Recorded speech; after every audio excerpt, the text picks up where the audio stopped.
prayers. O God, our help in ages past, our hope for years to come, our shelter from all life's stormy blasts, and all our eternal home. Send forth, we beseech thee, upon thy servants who bear office in this country, the spirit of charity and justice, that they may in all things walk before thee with steadfast purpose and a single heart, and faithfully serve in their several offices through Jesus Christ our Lord. Amen. Our Father, who art in heaven, hallowed be thy name, thy kingdom come, thy will be done on earth as it is in heaven. Give us this day our daily bread, and forgive us our trespasses, as we forgive them that trespass against us. And lead us not into temptation, but deliver us from evil. For thine is the kingdom, the power, and the glory, forever and ever. Amen. May the grace of our Lord Jesus Christ and the fellowship of the Holy Spirit be with us all now and forevermore. Amen. Amen.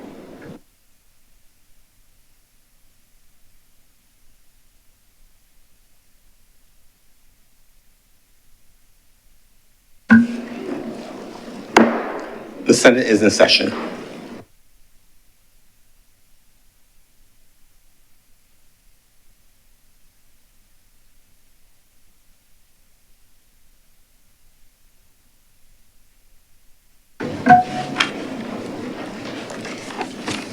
Mr. President, messages from Her Excellency the President. I have received two messages from Her Excellency the President. First of all, a letter dated 7th of March 2025. It reads as follows. Dear Mr. President, I shall be away from the island on duty leave for the period 9th to 17th March 2025. In accordance with the provisions of Section 33 of the Constitution, the Very Reverend Dr. Jeffrey Douglas Gibson will perform the functions of the office of the President during my absence. As the Honorable the Senate will not be meeting prior to my departure, it will not be possible for the usual formal message to be sent to your chamber. Will you, therefore, please bring my absence formally to the attention of the Honorable the Senate when next it meets? Signed by Her Excellency the President, 7th March 2025. Secondly, letter dated 26th of February 2025 reads as follows. Dear Sir, I wish to inform that in accordance with the advice of the Prime Minister, under Section 39(1)(f) of the Constitution, the seat in the Senate held by Dr. Crystal Kathy Melissa Haynes was declared vacant with effect from 26 February 2025. I am further to inform that in accordance with the advice of the Prime Minister, Mr. Jonathan Warren David Reed has been appointed under Section 36(2) of the Constitution as a senator with effect from 26 February 2025. Signed by Her Excellency the President.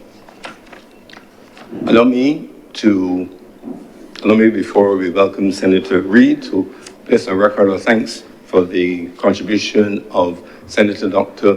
Crystal Haynes to our deliberations.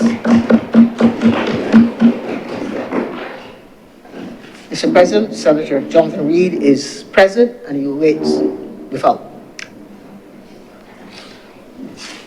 Please escort him in, Marshal.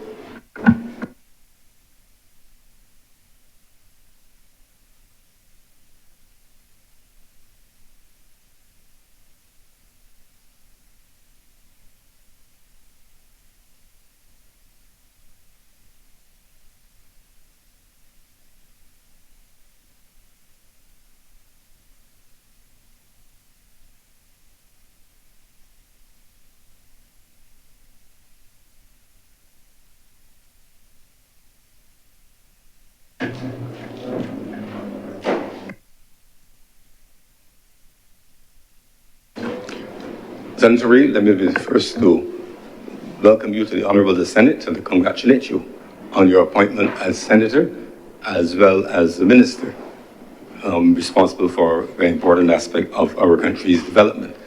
I would certainly expect that you will continue the traditions, very fine traditions of the Honorable the Senate and the Parliament of Barbados in general, stretching back almost 400 years. I urge you to involve yourself in the activities of the Commonwealth Parliamentary Association Barbados chapter and in the wider Commonwealth Parliamentary Association generally, because we are an important member of the Commonwealth, and much of our traditions, practices, precedents, guidance, and indeed professional development are made available through the Commonwealth Parliamentary Association. We look forward with great anticipation to your bringing your specific areas of expertise and experience and perspective to the deliberations in the Senate, and we look forward to your strengthening and adding to the richness of the debates which we will have on many matters which are before us. So once again, congratulations to you, and we look forward, all of us, to working with you during your time here in this honorable and esteemed the Senate. Senator Reid. Mr. President, thank you for the warm welcome, and thank you, colleagues, for the grace that you've shown me on entry. First, I want to thank the Prime Minister for showcase of trust in my capacity.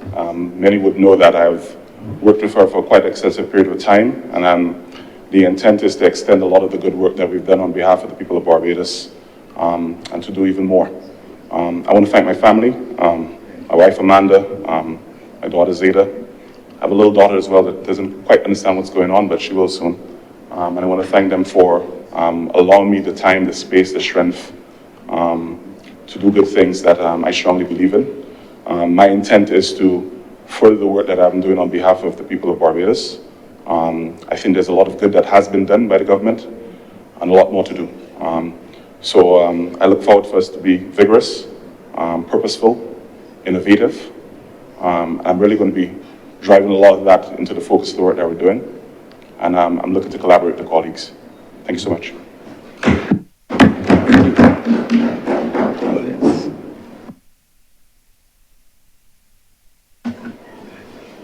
Announcements. Sorry. Go ahead. Announcements by Your Honor. Well, we have announcements. First of all, I have apologies for absence from a number of senators today who are not here because of professional duties and travel and other related matters. So Senator Dr. Drakes, Senator Kevin Boyce, Senator Mr. Maynard, Senator Monique Tate, Senator Ryan Walters, Senator Andrew Maladou, Senator the Most Honorable Dr. Jerome Walcott, and Senator the Honorable, in terms of lateness, Senator the Honorable Chad Blackman will be here. He'll arrive late. He's attending to some ministerial duties. In terms of further announcements, we have some minutes for action, or minutes of a meeting held on Wednesday, 18th of December 2024 for confirmation. Senator Cummins. Mr. President, I'd like to move that the minutes of our meeting held on Wednesday, the 18th of December, 2024 be confirmed. The question is that the minutes of our meeting held on December 18th, 2024 be confirmed. Will those honorable senators in favor please say aye? Aye. Those against please say no. The thanks the ayes have it. Those minutes stand confirmed. And our minutes of our meeting held on 5th of February 2025 for deferral. Senator Cummins. Mr. President, I'd like to move that the minutes of our meeting held on Wednesday, the 5th of February 2025 be deferred. The question is that the minutes of our meeting held on February 5th, 2025 be deferred. Will those honorable senators in favor please say aye? Aye. Those against please say no. The thanks the ayes have it. Those minutes stand deferred.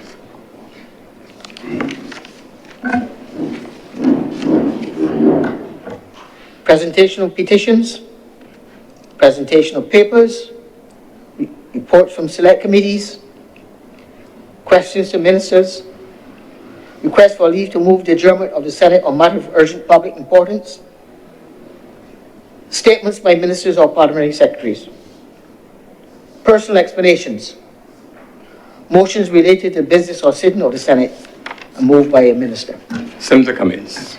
Mr. President, I'd like to move the suspension of Standing Order 45-2 for the remainder of today's sitting. The question is, that Standing Order 45-2 be suspended for the remainder of today's sitting.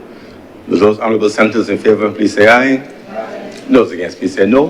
The things the ayes have it. Standing Order 45-2 is therefore suspended for the remainder of this sitting. Introduction of bills. Senator Cummins. Mr. President, I'd like to move to give notice of a resolution to approve in accordance with Go ahead.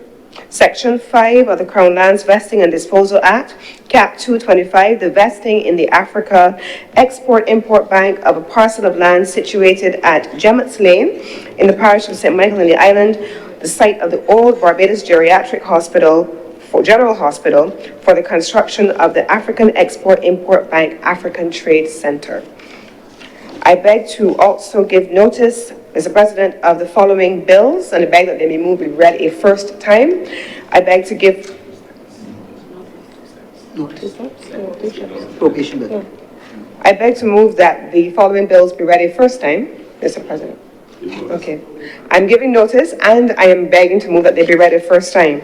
In the first instance, Mr. President, the appropriation bill of 2025. Secondly, to give notice and to move the first reading of the Sustainable Fisheries Management and Development Bill of 2025, to give notice and to move the first reading of the Sustainable Fisheries Management and Development Seafood Market and Businesses Bill 2025, the first reading and notice of the Rural and Urban Development Commission Bill 2025, and finally, the first reading and notice of the Social Empowerment Agency Bill of 2025.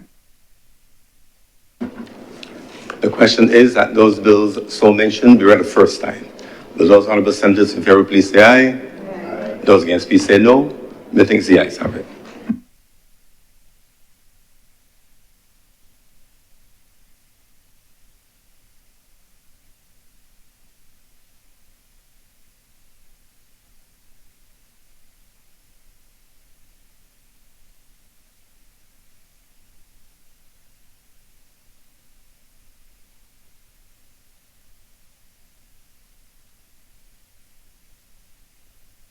Public business, sir.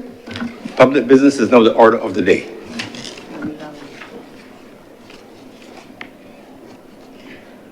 Order number 11, sir, in the name of the honorable leader of the Senate, to move the second reading of the Social Empowerment Agency Bill 2025. Senator Cummins. Thank you very much, Mr. President. As I rise to begin the discussion on this particular bill, an important bill, I want to take the opportunity, first of all, to, on behalf of all of the senators in this chamber, in particular the government senators, express our appreciation to Senator Dr. Crystal Haynes, who has served in this chamber since 2018 when the government came to office. I remember, Mr. President, when we were all sworn in 2018 in Bay Street, before we were sworn in, when the cabinet was sworn in Bay Street, and then we were sworn in thereafter at Government House, Senator Haynes has walked the former Senator Haynes walked this journey with us from 2018 until now, and I want to express this government's appreciation for her service, in particular on matters relating to health, public health, and children. Her voice was well known, and we want to be able to make sure that we have registered that her contribution has not been insignificant. She served at a difficult time throughout those years, including during when we had COVID, where a medical voice in this chamber, even though we were in any other place at the time in Worthing, was important for us to have. And I personally want to also express to her our appreciation for for her continued commitment to the government of Barbados, the work that the government has started, and in her different roles as she continues to function as a medical professional of some significant, or rather not insignificant, distinction. I want to commend her for that, Mr. President, and I know I speak on behalf of all of my colleagues when I say that. Mr. President, I also, in the same vein, want to express a warm welcome on behalf of our colleagues to our newest member of the fold, Senator, the Honorable Mr. Jonathan Reed. I think this is the first time that I have spelled it out in such detail. And I think all of us, in the same way that we have interacted with Senator Dr. Haynes since 2018, we have equally collaborated and worked very closely with Senator, the Honorable Mr. Jonathan Reed. In most recent form, he was the Chief of Staff to the Prime Minister, and so he worked very closely with Prime Minister, and I'm sure that as Senator Dr. Monroe Knight knows, the office of the Prime Minister is the epicenter of the government, and so everything across the entire apparatus of government was centered in that space, and so he comes not with an insignificant amount of experience and knowledge of what the government's policies are, but he is also very much known as a young, innovative, solutions-oriented professional, and I am very excited to see what he is going to do with the Ministry of Innovation, Science and Technology, to which he has been assigned, also having responsibility for the industry portfolio. And I can say for my own part, as a minister with responsibility for business and business development, I am very much looking forward to working very closely with Senator Reed as he takes leadership of that important portfolio. So, Mr. President, having dispensed with the equally important matters of expressing appreciation to our colleagues and welcoming another one, I want now to get into the meat of the matter that is captured at order number 11. The Social Empowerment Agency Bill is before us, Mr. President. Now, in the other place and in many public spaces, we've heard the Honourable Minister speak on more than one occasion about the important work being done there. Mr. President, I am the first to raise my hand and say, as a minister with responsibility for energy, a minister with responsibility for commerce and business, we tend to deal more with the business community, and we tend to deal more with the economic and the commercial activity of the country, and embedded in all of that is going to be a people aspect at all times if you do it right. But there is no other institution in this country like the Ministry of People Empowerment and Elder Affairs that is so deeply embedded in the social infrastructure, the social apparatus, the social fabric of this country. From children to the elderly, from the time you are born up until the time you are in your latter stages of life. This particular ministry has led the charge over all of the social status, over the social structures of the country, and its work cannot be underestimated.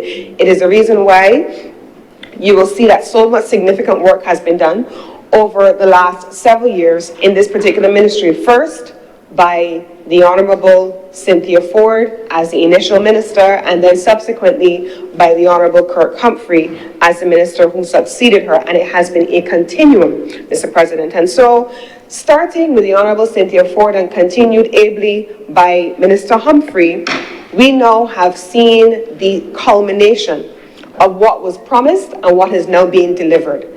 Mr. President, all across Barbados, we hear from the public, and this is what has helped to catapult us into this space, what are the concerns that people are having about their interactions with the state? When people have to go and they have to interact with the Child Care Board on matters relating to children, what are their interactions looking and feeling like?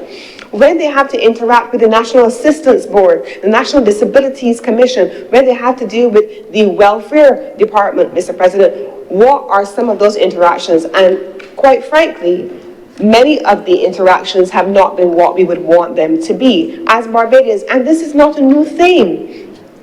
This is not something that has just happened. It is not something that has now been complained about for the first time in the last 8 years. This is something, Mr. President, that has been with us from time immemorial. And the most vulnerable among us, the persons who are typically in need of social support from the government of Barbados, our most vulnerable citizens, those who are at the bottom of the income gap, those who are young, those who are elderly, those persons with disabilities, and we've heard even in this chamber, Mr. President, very recently, as we passed the disabilities bill and approved the disabilities policy, we heard from Senator Andrele Boyce in his contribution of the work that has happened. These are the persons who have needed to benefit from support from social services in ways that help to preserve people's dignity. And so the first thing that I want to say, Mr. President, is that while in the economics space, while in the commercial space, certainly in cases like other ministries that deal with the productive sectors, the question of treating to amalgamations and restructuring, deconstructing and reconstructing has typically been about a range of things, including inefficiencies, including ensuring cost savings.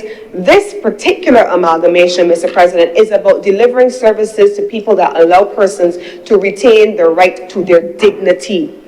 Their dignity, Mr. President, treating people in a way that our Prime Minister talks about all the time, seeing people and feeling people, Mr. President. That's what this amalgamation is about. So let's not lose sight of it as a purely administrative structure, Mr. President. And so this government has taken the position that we want to make sure that all of the services to which I have just referred, that those services are positioned and repositioned in a way that allows us to deliver services to the people of Barbados in a way that is respectful of people. And so, Mr. President, what we have here now is an amalgamation of the following entities now to form this new agency called the Social Empowerment Agency, the Welfare Department. The Welfare Department is representative of this country's social safety net for our most vulnerable. Mr. President, when I was a young, maybe 18-year-old student leaving Barbados for the first time to go overseas to university, I remember going to Jamaica.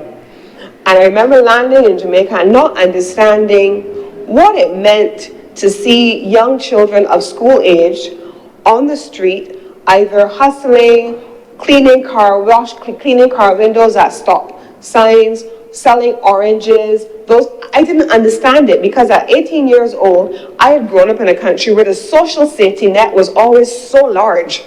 It was cast so wide that everyone was always included. That's the Barbados that I knew. So I could not understand, first when I went to live as a student at 18, and then subsequently when I moved to Uganda as a professional in 2008, and I was there for 4 years, I did not understand the idea of young school-age children being on the street and not being able to benefit from social support. I remember, Mr. President, seeing persons who had been disabled, who had had an amputation and so their legs were gone, and so there were persons who fell into the category that we call them as persons with disabilities. They couldn't work, Mr. President, they couldn't earn an income in the areas that they had previously been skilled, but there was no social safety net in some of these countries, Mr. President, to be able to empower people to live their life with some dignity. I remember, Mr. President, seeing people who were elderly and who were struggling sometimes to move from one place to the next, but they were still working because there was no social safety net, Mr. President. It did not exist. It does not still exist in many countries. And there are things, Mr. President, that we as a people in Barbados, I learned from living outside of this country, take for granted.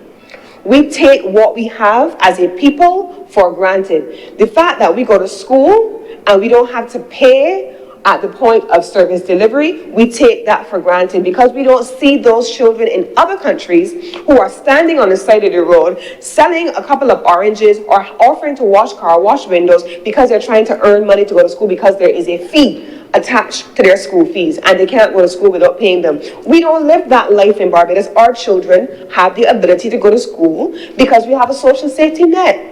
Persons with disabilities, Mr. President, we have even cast the social safety net wider in the last year. Mr. President, in this country. And while there's a lot of chatter and sometimes a lot of discontent about what we have, I want to urge Barbadians to remember and to look at what we have and recognize that we have done so much better as a nation historically than most, and we are continuously expanding to provide support for our people.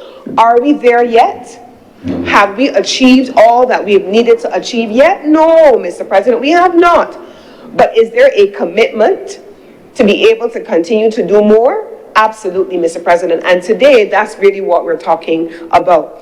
The National Disabilities Unit, Mr. President, and I've spoken briefly about persons with disabilities, that is meant to be incorporated under the SIA. The role currently of the National Disabilities Unit is to facilitate and to promote the advancement of and empowerment of persons with disabilities. And the purpose of that, Mr. President, is ensuring that they have equal opportunities for integration and participation in all aspects of community living. We in this chamber, Mr. President, last year, I think it was, the days are all a blur, so I don't remember exactly when it was, but I know for sure, in this chamber, we passed a bill on disabilities where we have seen the expansion for the first time and the codification in a dedicated document of one, a national disabilities policy, and a national disabilities bill creating a legal and a regulatory framework in support of persons with disabilities. So we've always had a national disabilities unit. We've always been doing that work, Mr. President, but now we put a legal framework behind it. Now we have a policy behind it. And now, under the SIA, it is being captured as one of the agencies to be amalgamated. Child Care Board, Mr. President, Child Care Board, to ensure that this country protects and cares for every single child through advocacy, counseling, and where necessary, support by way of different types of facilities. And you have heard the Honorable Minister in the other place and elsewhere speaking about the provision for the first time in this country of an expansion of residential care facilities. We currently have, Mr. President, facilities in different locations, but at Sterling, and I remember as I think it was a Barbados Community College student, as a young Rotaraptor, spending my Saturdays at Sterling Children's Home, working with the children who were there. That facility is now earmarked to be transformed into a dedicated facility for residential services in support of our nation's children. The National Assistance Board. Now, Mr. President, I think all of us grew up in the Barbados where we would see what we used to call back in the day the home helpers. And the home helpers, you would see them on a day moving around the communities, going to help the elderly in the communities and being able to provide them with in-home care. If they could not leave their homes, Mr. President, they still deserved to have the ability to preserve their dignity and to have the benefit of care in their homes, Mr. President. And that's what the role of the National Assistance Board has been. But under the Ministry of People Empowerment and Elder Affairs, we also saw further expansion of that program. So we saw elderly care assistants coming into the mix now, so that you have an expansion of those persons who are there, especially coming out of COVID, Mr. President, not just providing care, medical care, nursing care, but sometimes just company, conversation, being there to talk to people and providing different kinds of support services that they need. So these are the agencies, Mr. President, that are meant to be amalgamated under this entity. So we have a single entity, and so all of a sudden we start to think, okay, so does this mean that we're now having everything in one central place? No, Mr. President.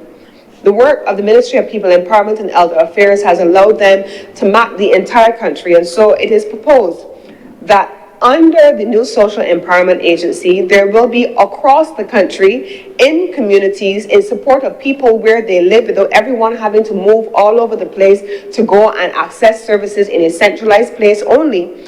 There will be a network of client services in every single parish across the country. For those persons who are technologically savvy or have children and family members and relatives or loved ones around them, friends who are technologically savvy, there will be an online portal.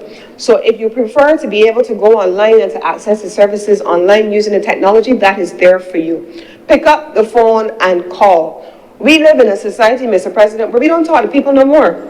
It's just the most bizarre thing. Send me a message only.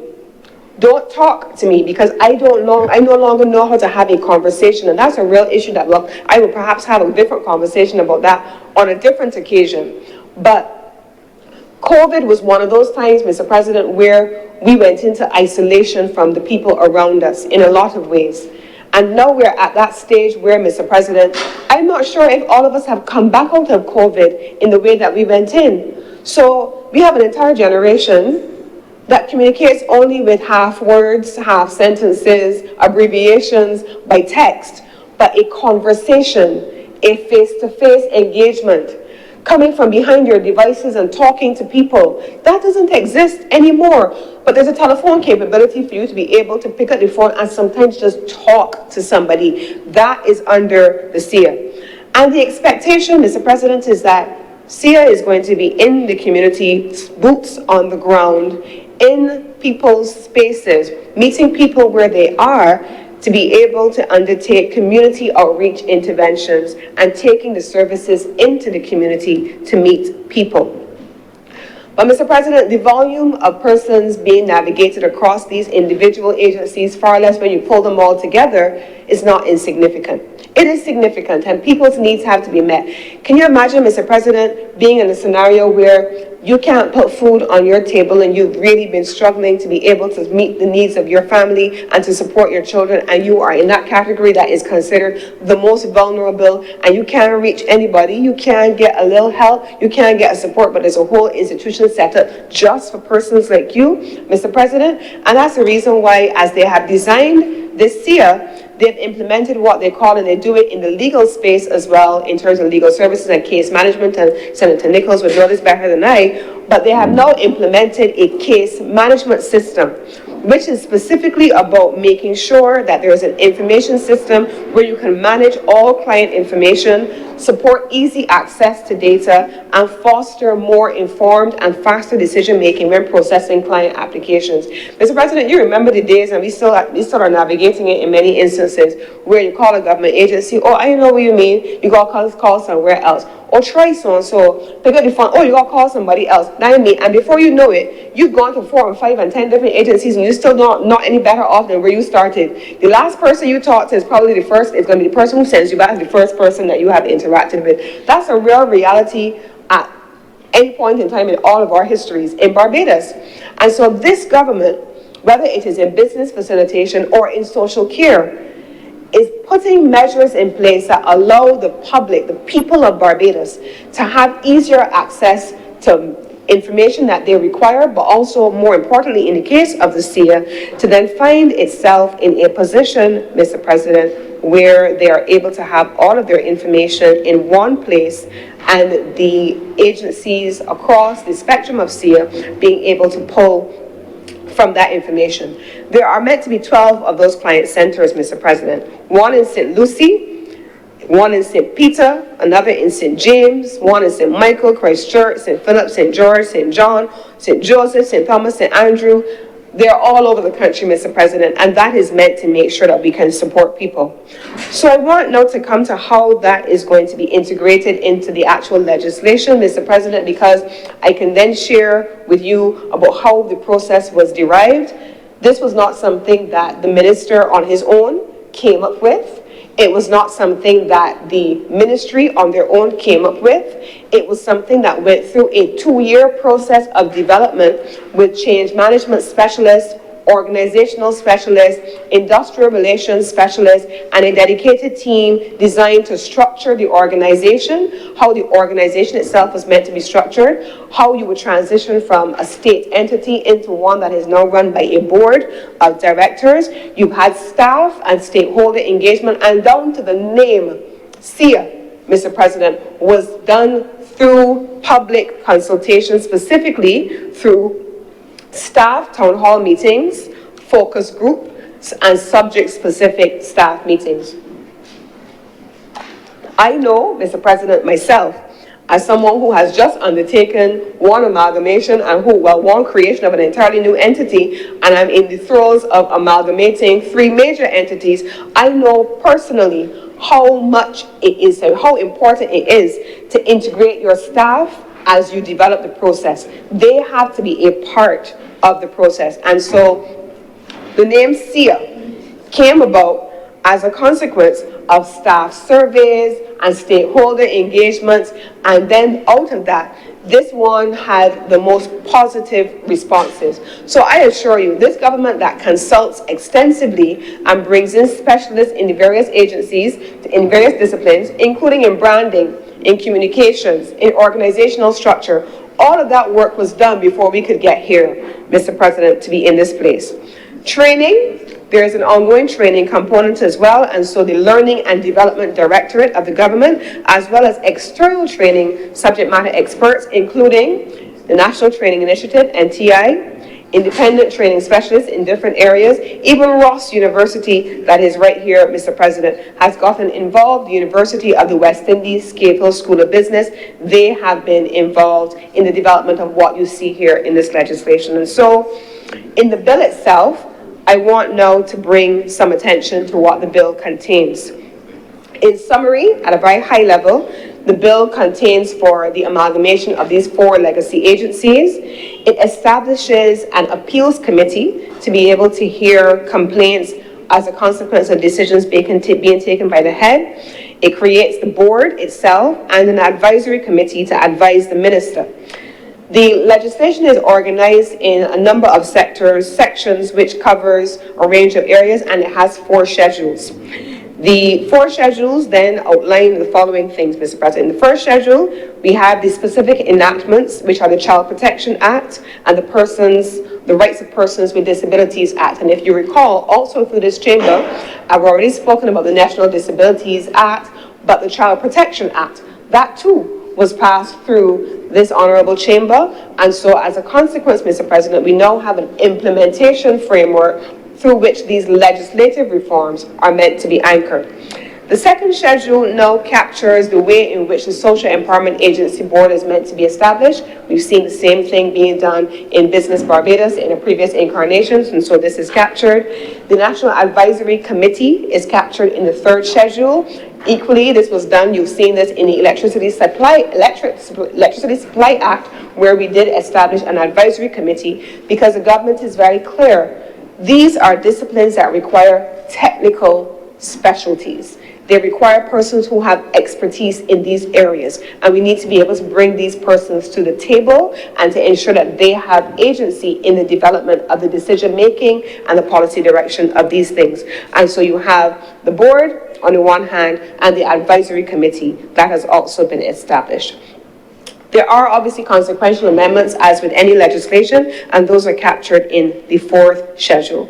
And so, Mr. President, I have already gone through the way in which the reason why the agency was established, the way in which it collides with predetermined government policy, which we've discussed here already in these chambers through legislation. We talked about the public interest and the public mischief. How is it going to be funded, Mr. President? You can see that this has been funded through the estimates of expenditure, and I've just laid the appropriations bill, given notice of the appropriations bill, Mr. President, but you will see in these estimates this year where the funding of the agency is meant to come from. But this is a call to action at the same time, Mr. President. The First Families Initiative, Families First Initiative, which is already underway with the Ministry of People Empowerment, One Family Initiative, that is already underway with the Ministry of People Empowerment. It invites people to come and get involved. Mr. President, how many of us know people in our communities that we have always helped? At Christmas, there are people who we always go and help, and we give them a ham, we give them a turkey, we give them a basket of goods and so on. But what happens throughout the year? What happens month to month, week to week, day to day? Are we remembering those people, or are we satisfying ourselves at Christmas that we have helped? And I think that's one of the things that the One Family Initiative aims for us to do. How do we make sure that people's day-to-day needs are met? I remember, Mr. President, when on an annual basis, as a consequence of the Carols by Candlelight event, we would raise not just funds, but gifts for the children's home, particularly the Nightingale home in Black Rock. And Mr. President, I remember one year, the principals there said to us, you know, we don't know if we need so much support at Christmas because everybody comes at Christmas and everybody gives support. But throughout the year, we really need people then to come throughout the year and to provide support. That's the same thing with people in our communities, and that is the reason why the Prime Minister and the Minister of People Empowerment and Elder Affairs have been pushing the One Families program. If you can come and support and help out another family and you have the means to do so, we want to be able to get the business community, the social agencies and the social clubs and the community clubs and the service clubs, the third sector as it is defined in the government. We need those persons to come and get involved. Pick up a food drive. Let's develop capabilities with our hotels and our restaurants to be able to provide feeding services for persons who need it the most. Not just at times like Christmas, Mr. President. And so this entity, SIA, is meant to have a transformation and empowerment directorate that will be there then seeking to build new relationships with the third sector to be able to make sure that we're able to provide support, additional support from the service sector that augments what the government has already proposed. And it's not to replace, but it's meant to augment. The government of Barbados, this government, is committed not just to continuing to support social services, but to expand them, and we've demonstrated that already. The pension rights are preserved. We have done this as well in the Business Barbados legislation, and so this is the standard for the government of Barbados. And so we also want to make sure that we have covered the assignment of social services, and that is captured under the existing legislation, for example, under the NAB, which is CAP 384, that is now transferred into this legislation in sections 26 through 29. But if you have a difficulty, Mr. President, if there are challenges with the decisions that have been made by the SEA, by SIA, there's an appeals tribunal in sections 30 to 32 of the legislation as well. So this is also captured, and we want to be clear that we are not always going to make the right decisions, but in everything, you've heard the Prime Minister speaking about it. I believe Senator Chantal Monroe-Knight has spoken about it. She has responsibility for one area as well, where you have a grievance. There is always under this government a grievance mechanism and an appeals process that allows us to be able to hear from people and to allow for them to have their grievances heard. There are a number of pieces of existing legislation, therefore, that will be repealed on the commencement of this legislation, and that covers the existing PD agencies that I've spoken about, including the NAB. And so there are linkages that are then meant to be made going forward between recently passed legislation, Child Protection Act, and the Persons with Disabilities Act that I've spoken about are two already. And so, Mr. President, I want also to give notice. We have coming up on our agenda in the coming months a body of work that the Honourable Minister has spoken about. We've spoken about child protection. We have disabilities. But what about persons who are elderly? There is a body of work underway right now, and it is currently being reviewed by the Chief Parliamentary Council to develop legislation to support the draft policy on the rights of persons who are in the elderly community, and that work will come, and this will also fall under the SIA. So, Mr. President, I am not intending to spend a terribly long time on this bill today, but I expect that over the course of the coming weeks and months, so much more will be heard about how this government has already vested support, financial and otherwise, policy and legislative support around social service protections. And I want to then make a call at this time for Barbadians to just, let's pause for a moment. Let's pause for a moment and appreciate where we are, who we are as a people. I started my contribution today by saying that I was an 18-year-old student and then a young professional moving to different countries where the social protection of countries outside of Barbados was not what we have here. Not even close. There are countries today that do not have the social safety net that this country has. And the balancing of social services and the expansion of social services in this country is impressive, to say the least. Do we get it right all the time? No, Mr. President, and we have acknowledged that by looking at streamlining how we deliver services to people. But you know, we have to also avoid the cynicism that creeps in sometimes. We forget how far we have come. We forget who we are. And we tend to focus always on the things that don't go right. You could have a conversation in this country now, Mr. President. 10 things are right, and 10 things were done well, and you will only have people talking about the one thing that went badly. We have moved away from a spirit of gratitude, Mr. President, and appreciation. And that is not to say that we are not still to call for things to be continuously reformed. We are, absolutely. Striving constantly for perfection is a thing that is built into our DNA, and we get that. But when we live in a country where we can pause to say, you know what, boy, let me tell you, Barbados is punching above its weight in ways that we could never even have imagined. Barbados spends more money in social services. If we see these estimates of expenditure when we start our debates next week, we will see that the largest chunk of expenditure historically in this country that has ever been spent in social services is under this government, Mr. President. We will see that, Mr. President. We will see, Mr. President, that from 2018 up to the proposed expenditure for 2025, this government has spent in education, in health, in the provision of support services for our most vulnerable. And we live in glass houses sometimes, or we live in bubbles that don't always see people and feel people. So sometimes we talk in these very high, fanciful, Victorian, Elizabethan terms that don't recognize who people are. Walking through the streets of Bridgetown does not allow you to see who people are. It does not, because you don't live that life. You're not there every day.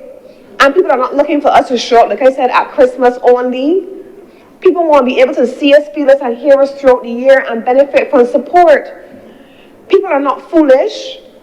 People don't forget that we are spending more on social services now in support of them than they have seen before. People are not seeing those things. They are, Mr. President. And so the creation of a social empowerment agency, as is before this honorable chamber today, is both a moral imperative, it is an institutional imperative, it is a national imperative, it is a financial commitment and a financial imperative, it is a developmental imperative. But Mr. President, let us never lose sight of the fact that behind the statistics, behind the institutions, behind all of the gimmicks, there are people, real people, children, the elderly, the vulnerable, the disabled, Bajans, people, our people who are depending on us to do more than come into these honorable chambers and talk in ways that sound good. They're depending on us to deliver.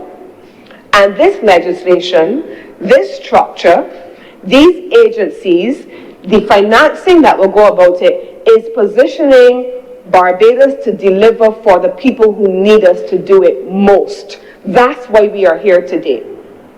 That's why we are here today, Mr. President. And I want to commend this legislation to this honorable chamber. I want to urge Barbadians to get involved more in our communities. Mr. President, I am a government minister. I am a senator. I am a mother. I am a Rotarian. I say this all the time. I know the ones in here are always laughing at me. But like many of us in here, we all, somebody here saying that they're lying. But Mr. President, I make sure that in each of our respective areas, all of us, we find ways to give back. Tomorrow, never mind that the last few weeks have been brutal. Tomorrow, it will culminate since January. 8 weeks of training for the nation's children in Model United Nations. That will culminate tomorrow, Saturday, from 8 o'clock to 4:30 tomorrow. That's where you can find me. In Model United Nations. Tired or tired not, don't matter. These are commitments to service and to people. And we all have to find different ways, in meaningful ways, to give back to people. Not gimmicks, but in real, meaningful ways. What are we each doing in our respective sphere that gives back to people in meaningful ways? Not just in these spaces, not just talking about it, but doing it. Do you know how proud I'm going to become tomorrow evening at 4:30 when 44 students in the nation's schools, who I have spent the last 8 weeks with every Saturday morning, training in international diplomacy, speech writing, speech delivery, confidence building, public speaking, building of relationships and alliances. And each one of us, I'm sure, in each different area that we are involved in, can talk about the things that we are doing. We need every Barbadian to get involved in different ways that build capacity among our people and help our people to rise above their circumstances. So that bills like this will then result in fewer numbers being pushed through the case management system because we're building capacity. We're investing in education and giving people hope, giving them something to aspire to, inspiring them for greatness, so that people understand that you earn more, not in get-rich-quick schemes, or you are able to improve your standard of living, get better with support of the state, yes, but with empowerment, genuine empowerment provisions that help people to rise above their station. But until they can do that, this government is committed to supporting people and meeting them where we are. And with these few words, Mr. President, I commend this bill to this honorable chamber. I commend the work in the Ministry of People Empowerment and Elder Affairs.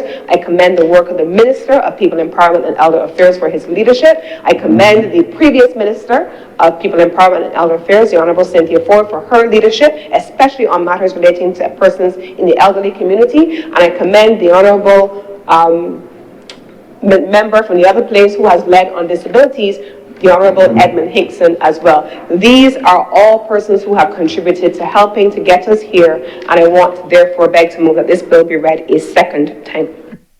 Thank you very much, Senator Cummins. Senator Worrell. Thank you, Mr. President. And I rise to make my contribution in this debate and also to follow on from the Leader of Government Business. On behalf of the opposition, welcome Senator Reid. And just to say to him that he has some very high shoes to fill, because he's replacing a senator which no less than 4-inch stilettos, but definitely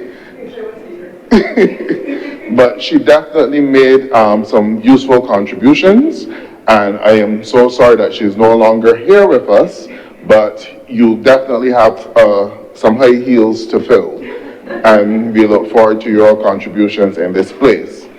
But the matter before us at this time is the Social Empowerment Agency, which we have been waiting for in this chamber for quite some time, in that we passed the legislation with the rights of persons with disabilities, and really that legislation could not function without the passage of this legislation in this place and the other place to form the Social Empowerment Agency. Now, Mr. President, we supported the legislation for the rights of persons with disabilities because we do recognize, and the Democratic Labour Party has championed the rights of persons with disabilities and also elevated those persons, because we do recognize that they need to have a prominent position within our country. We had the first persons with disabilities being the President of the Senate, and she did that job admirably, and up to this day she is still regarded not only here in Barbados but regionally and internationally because of her advocacy for the rights of persons with disabilities. And so we will never have an issue supporting such legislation, because we do recognize the importance of maintaining that social safety net within this country. It is something that we spoke about a lot in terms of, regardless of how much economic growth that you have, if you do not have the social safety net in place, you will find yourself in a country that is filled with chaos and confusion. And you will not be in a position to enjoy the benefits of that economic growth and to enjoy the benefits of that wealth when a large segment of your population are not necessarily feeling that economic growth. They don't feel it in their pocket. They don't see it on their tables when they have breakfast, lunch, and dinner. They don't see it in the houses in which they're living. They don't see it as they grow old and become elderly and more dependent in terms of having that assurance that a state is there or assistance is there or community is there that is willing to offer them that level of assistance. So all of these are things that we need to make right within this country and continue on that path in terms of our social development, that no Barbadian is left behind, regardless of their situation, whether it be a physical or mental or a physical disability or any other disability, or in a case of poverty, we must always be able to bring those persons along. We would have had, as the Democratic Labour Party, the IC Bridge program, which I thought was a very instrumental program in that it not just, it looked at intergenerational poverty. And it was a model to bring, with the goal, the vision, the aim, to bring families out of intergenerational poverty, recognizing that they needed access to proper education, that they needed access to proper health care, that they needed access to proper jobs. And you provided all of these services. You treated the entire family as one, provided a holistic basis for that family. So you didn't just look at the individual who turned up to the welfare department asking for assistance to send their children to school and giving them a check which they could then use to purchase school uniform or food, but you went in and provided the social services for that family. Because at the end of the day, every single mother, every single father, grandparent wants to make sure that their family are well taken care of. And it's not just to be properly fed, but make sure that you have access to a job that you can provide to your family. So it is not about being in a position of promoting dependency, but you are promoting self-reliance and independence. And that is how our social and our welfare system needs to be repositioned within this country. And we also need a paradigm shift, which I will come to later, in terms of how do we think or classify those persons who need welfare assistance. So all of these things are necessary. You are promoting self-reliance and independence and getting families out of generational poverty. Education is important. Access to proper housing is important. Access to proper sanitation is important. Access to jobs are important, skills training, and even if you can get to the stage of entrepreneurship, that is important, because we want for our families to be in a position that 10, 15 years after benefiting from assistance from the state, that you are in a better position to provide for your grandchildren, and that they do not have to travel the same road and go through the same hardship which the mother came through. This is what we need for our state and to envision in terms of our country, in terms of how we are going to develop our people and provide that necessary social safety net that everybody in Barbados feels or believes that if I am in a crisis situation, that there is assistance out there for me and I don't have to beg for it. And I also strongly believe that we need to come to the end of those days where we have to depend on a politician to initiate that assistance. It is the role of the politicians to put the policy in place for it. But I do not think that a family should have to go and beg or line up at a constituency office or wait till a politician comes out of parliament to beg them or even put it in the media for assistance.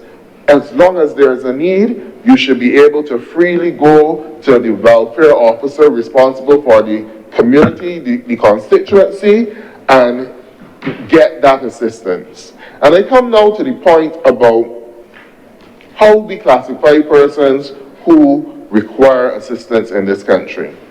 I think that we have to recognize that gone are the days where persons requiring assistance only live in chattel houses. Gone are those days. We have had, not just in Barbados, but it was a pandemic, COVID. And as a result, I'm just using that as an example. As a result of COVID, during those years, 2021, 22, when you heard of the deaths, you heard husbands dying, fathers dying. So let's just use as an example, imagine a family that lost a mother and a father, and it is just 18-year-olds and 20-year-olds who are left to continue.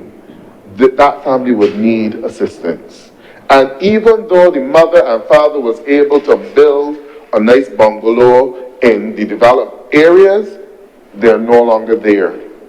And the children are not yet at the stage where they can properly manage to finance that house, to pay the utilities, to continue to pay the mortgage if there is one, or even to continue with the renovations to the house which the mother and father may have been doing. So you may very well find yourself as a social worker in the Child Care Board, or coming up later, the Rural Development and Urban Development Commission, receiving a request for assistance to repair a roof on a lovely wall house.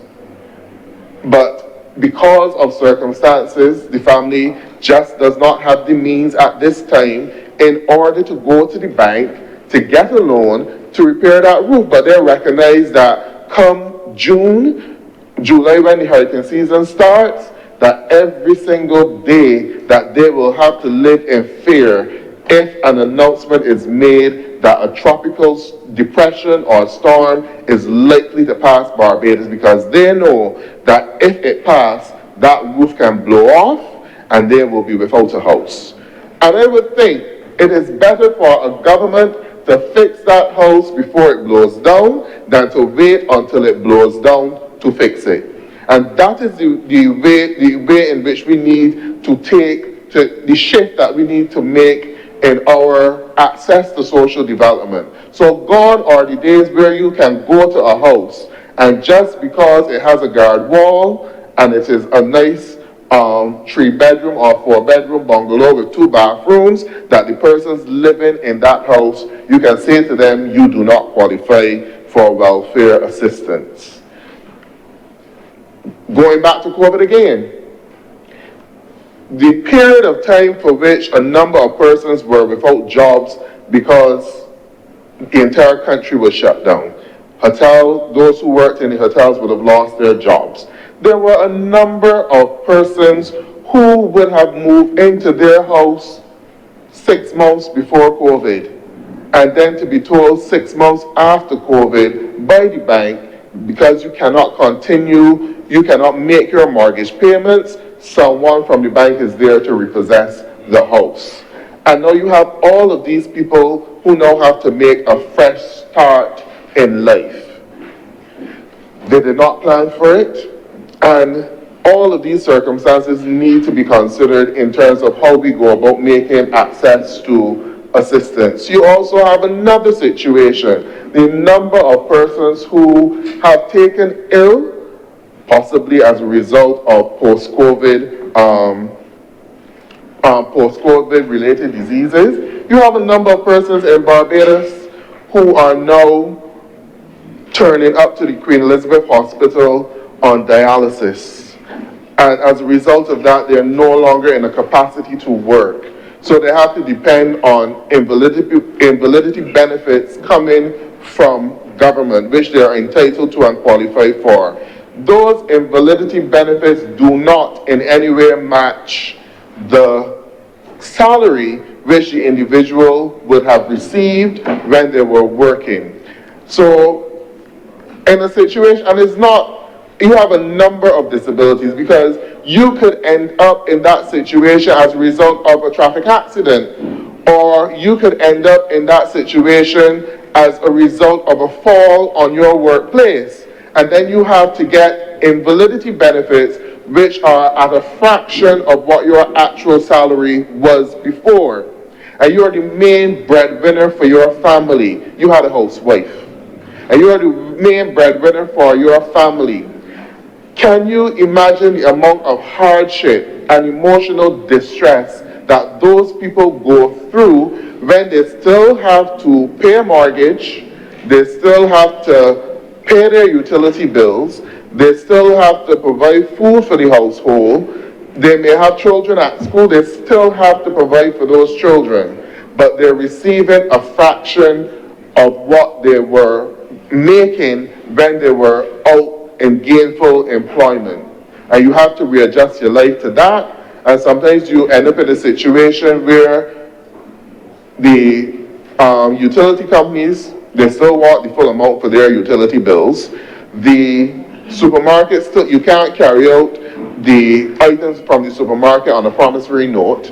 You still have to pay the full amount. So these are persons who, even though they may be receiving the invalidity benefit, may still have some claim to being able to access welfare, to assist with the utility bills, to assist with the children going to school, to assist with the purchase of food. It is not that the persons are being greedy, but it is just that your circumstances have changed so drastically, a situation completely out of your control. And yes, many of them cut and contrive to make it work, but they are not, they're still under a lot of emotional stress, because the utility bill comes at the end of every month.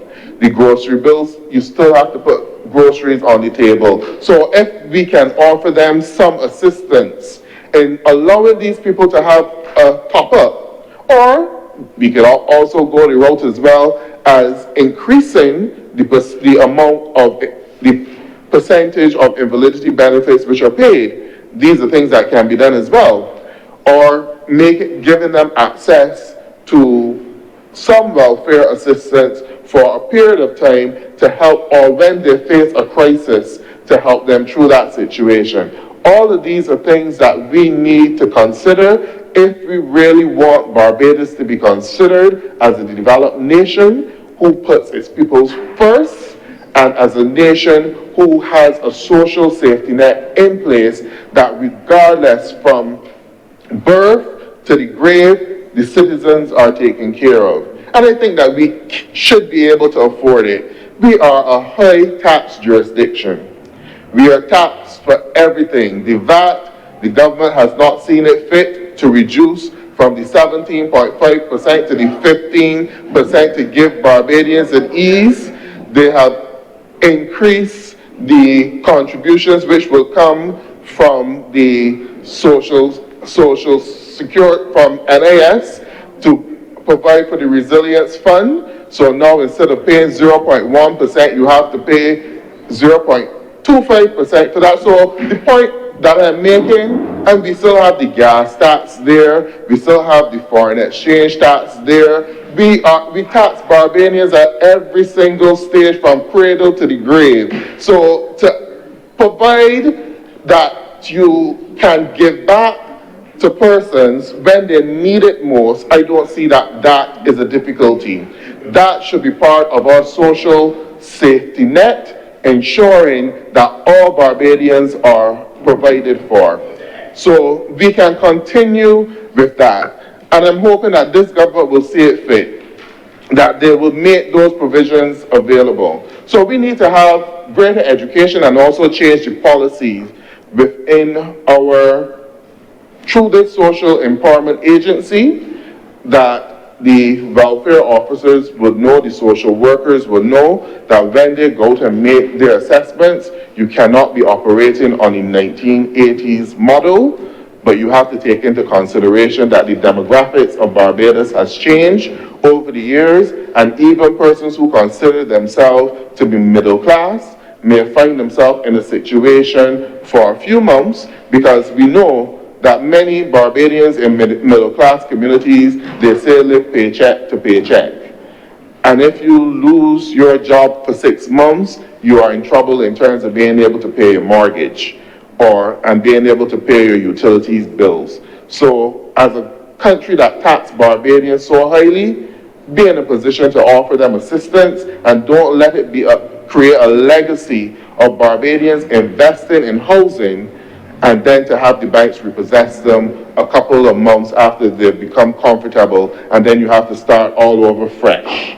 Especially in a situation too, where this government has been known, well, is known for providing employment for persons, but providing that employment with no security in terms of not paying the national insurance contributions for those persons, and then placing them in an unfortunate situation where they do not have security of tenure, so therefore they cannot go to take a job letter to courts to get a bed to bring out. They can't take a letter to the bank to get, or the credit union, to get a loan to do minor repairs on the household. All of these are things that we need to consider puts holes in that social safety net which we are trying to create. So I would advise the government that they need to consider their role in this and fix that situation quickly, because if you hire someone on a temporary basis within government for a year or 6 months, government should ensure that they pay the national insurance for that individual so that they can contribute and earn credits towards their pension. And if you are on a contract for 3 years, allow the persons to have the benefit of that security of tenure, because you might still be able to go someplace with that letter, 3-year contract, and be able to get a short-term loan or get a hire purchase agreement that you can do something for yourself. All of these are things that erode the social safety net within this country. So we can't, on one hand, you can't on one hand pat yourself on the back for passing the legislation, but then on the other hand, you're doing things that just as much erode the social safety net and the enfranchisement of people. There's also another critical area which we need to consider, again with housing, especially for the women. There is a phenomenon out there where a number of women who are head of households, and after they reach a certain age, after they pass their 40s, find themselves in a position where they cannot go to a bank to get a loan to even do repairs or get a mortgage for their house. It's more so over the age of 50, because obviously it is believed that they're soon coming to the pensionable age, and therefore they may not be in a capacity to repair that, to repay the loan. A majority of these women are in that situation because you may very well live in the house on your own, or you still have minor children who may still be at school or not yet in a capacity to assist. This is where the National Assistance Board comes in terms of offering assistance. And I believe that at one point the National Assistance Board had a program in terms of offering housing, especially for the elderly, and repairing houses for the elderly. We need to see more of that happening across this country. There are many elderly persons, in particular women, who are living in housing conditions that are not adequate. Gone are the days where Barbadians should still have to be using a pit toilet, even though that does not necessarily fall on these ministries, but these are the assistance that should be granted to persons in terms of making sure that those sanitary conveniences are available. And I am suggesting to this government that a national survey be done, and where you find situations where Barbadians are still living in such situation that the Social Empowerment Agency, as is their remit to provide this information to the government, should go through the communities and a list of all of those persons, and government should take on board that as a project to relieve those persons of pit toilets in the rural areas. On a point of order, Mr. President, sir, I think the Honourable Senator is misleading the House in suggesting that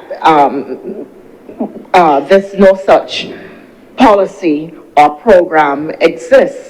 In fact, he is addressing it as if it's new discovery, a new suggestion. Government has a pit toilet eradication program. There have been extensive social surveys to identify all of the persons across Barbados, and it's not just in rural Barbados, but in urban Barbados as well, to determine those who have pit toilets and need to have them replaced.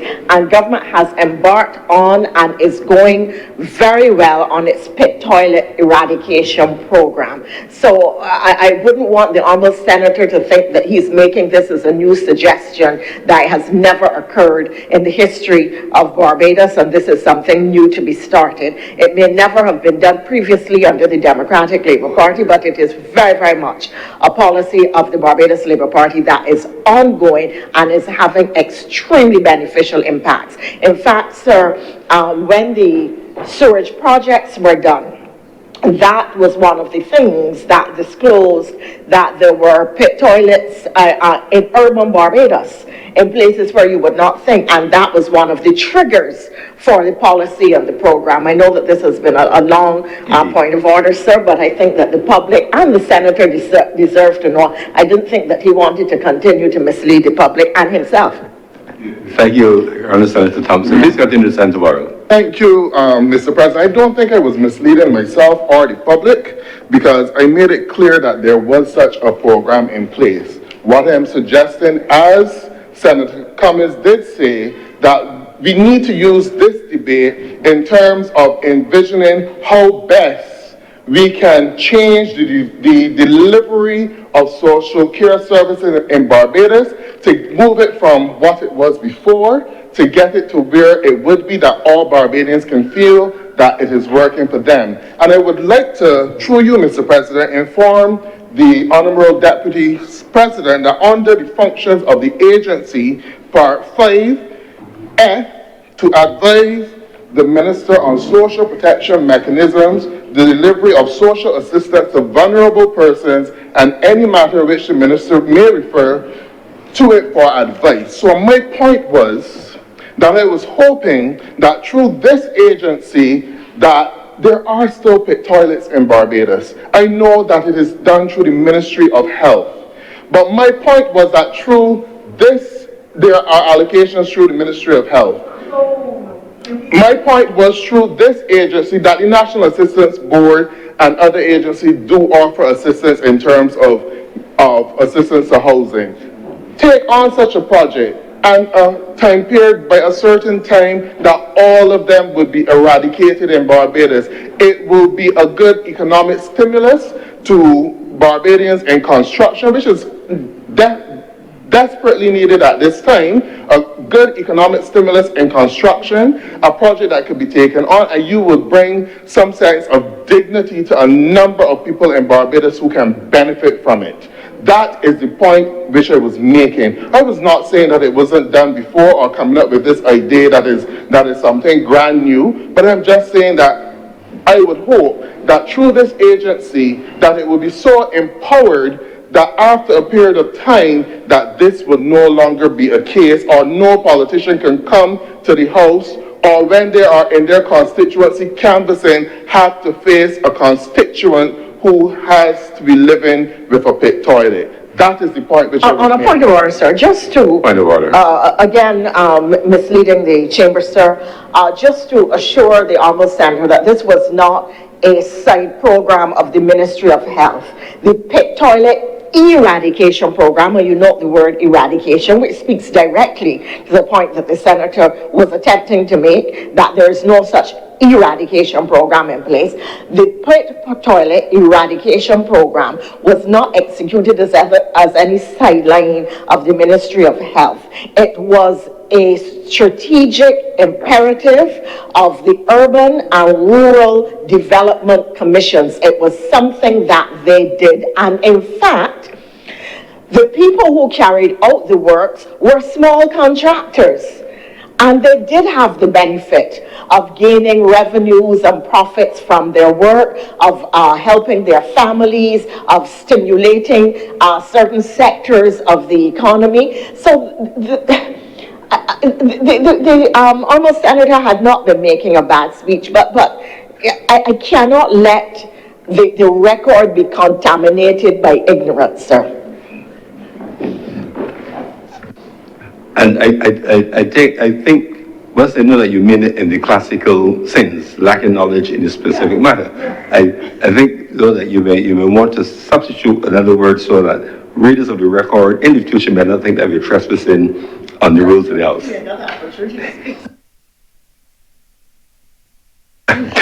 That's how it's in the world. So just indeed to correct the record, I do not mean the word ignorance in the pejorative sense in which Barbadians use it. I did use it in the classic English sense, in its classic English meaning of not having information.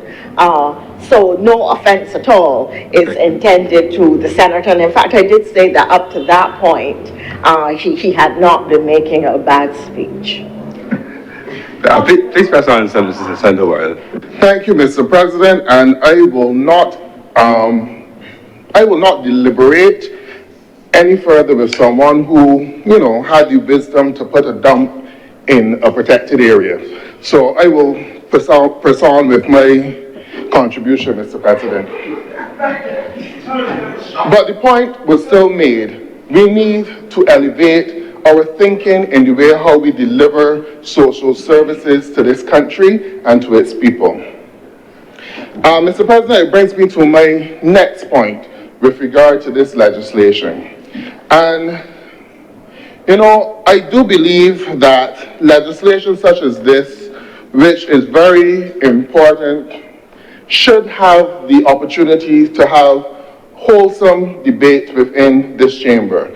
And also that members should have the time in which to scrutinize the legislation. Because our role here is not just to simply pass the legislation, but also to educate the members of the public about the contents of the legislation, how it would actually work, and how it would actually function, and how it would benefit them. So we should really be treating such a consequential matter with a very wholesome debate where we can freely share on our thinking of how the social employment agency can work and how it can benefit this nation.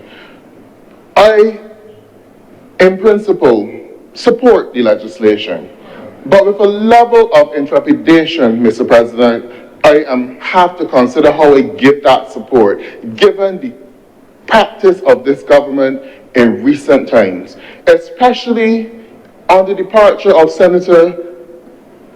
former Senator Haynes, who lobbied for the Civic Center, and then we were told by the senior minister that it was not a done deal, and then this was on the 18th of February, we were told it was not a done deal, and by the 8th of March, we were pretty much told, regardless of how much one of his parade, I probably can't say, regardless of how, strike that from the record, sir. Thank you. Regardless of how much you march across Barbados and march by whole town, it done happen already, and we will proceed. So, because of how important this amalgamation is to the security of tenure of the persons who worked within the legacy agency, I have to be cautious with the way how I give support to this bill. So I want to come to situations, because I know it has happened in the past, where we know that the government is rushing to amalgamate the agency to satisfy the terms and agreement under the IMF program. Mr. President, I rise on a point of order. Point of order. Mr. President, the Honourable Senator, I know it's not intentional, it's misleading the chamber. I think that I outlined in my presentation, this has been a 2-year-long process of mapping out the amalgamation. The Honourable Senator therefore cannot reasonably be describing a 2-year amalgamation. In fact, inclusive, that is outside of COVID because the process started, and I mentioned it started under the previous minister with responsibility, so there is no description about this process that can be rushed, Mr. President, and I beg to move that as not something that should be kept into the record. Thank you, Senator Cummins. His opinion, and it doesn't have to, an opinion doesn't have to be correct, but an opinion is it's allowable. Please press on, Senator Laurel. Thank you, Mr. President.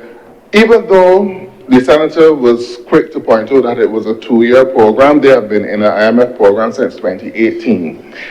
And we know that the part of the IMF program is also to reduce the number of statutory corporations and also to reduce the employment levels. So we have seen, this is not the first time. Mr. President, I rise on a point of order. Yes, Senator Cummins. Mr. President, when you say to reduce the employment levels, that's a dangerous thing to say. I think we have been very clear in all of the amalgamations that this government has undertaken that there have been no job losses. And we have made that clear, and I can't let that stand on the record either, Mr. President. Thank you very much, Senator Cummins. Senator Laurel, please continue.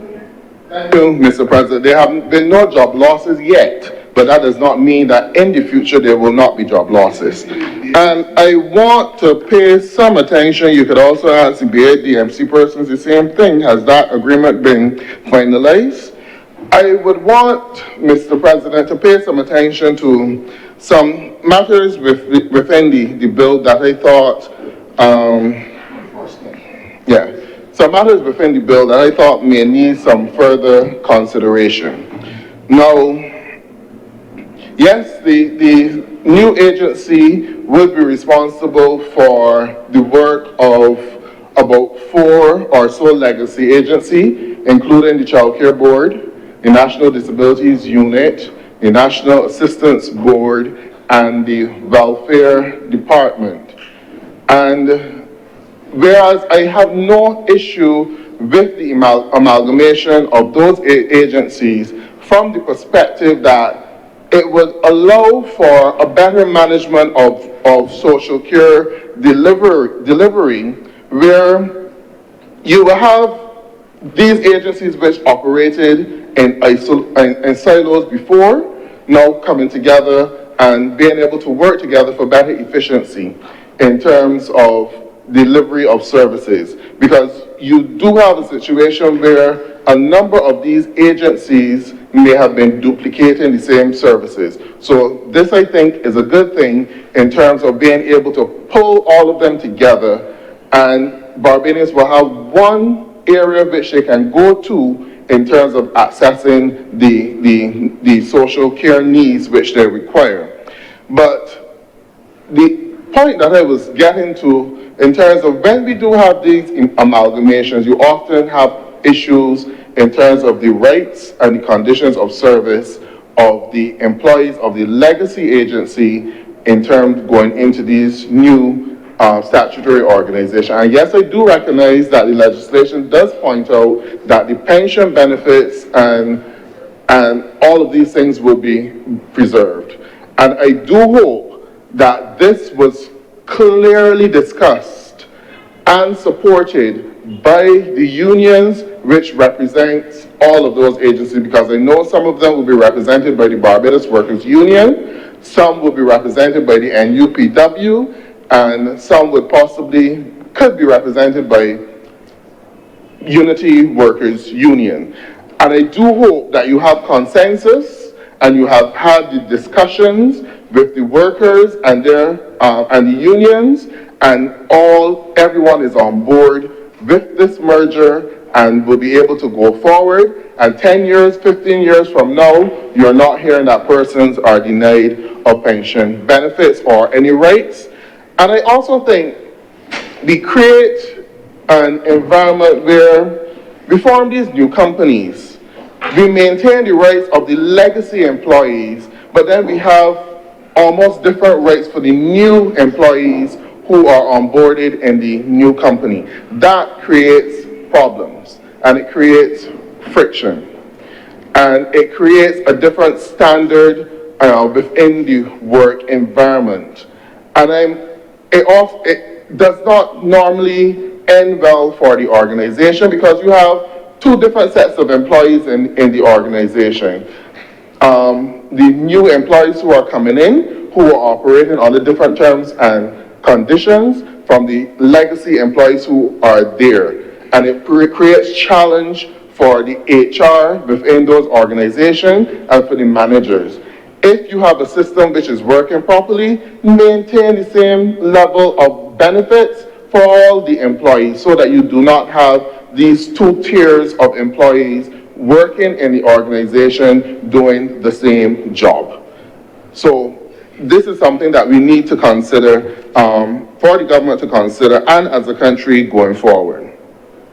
Now, in terms of the definitions, the legislation speaks to an executive director, which I believe will represent the empowerment agency on the board of directors.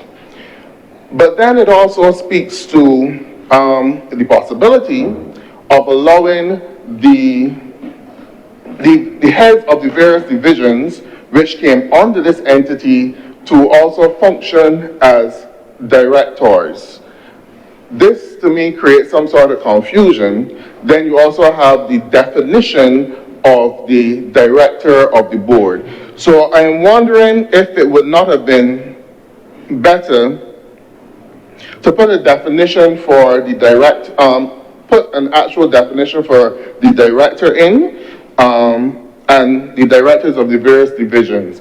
And then when you look at the personal emoluments, not all the directors are paid at the same salary, because you have the chief welfare officer, for instance, whose salary is different from the director of the National Disabilities Unit. So the question that I would want to ask this government is, does the title and the role of chief welfare officer continues under this dispensation, or can we expect that the chief welfare officer will become the executive director? How would we go about choosing amongst these different directors who already exist? You have the chief welfare officer, the director of the child care board, director of the National Disabilities Unit, the director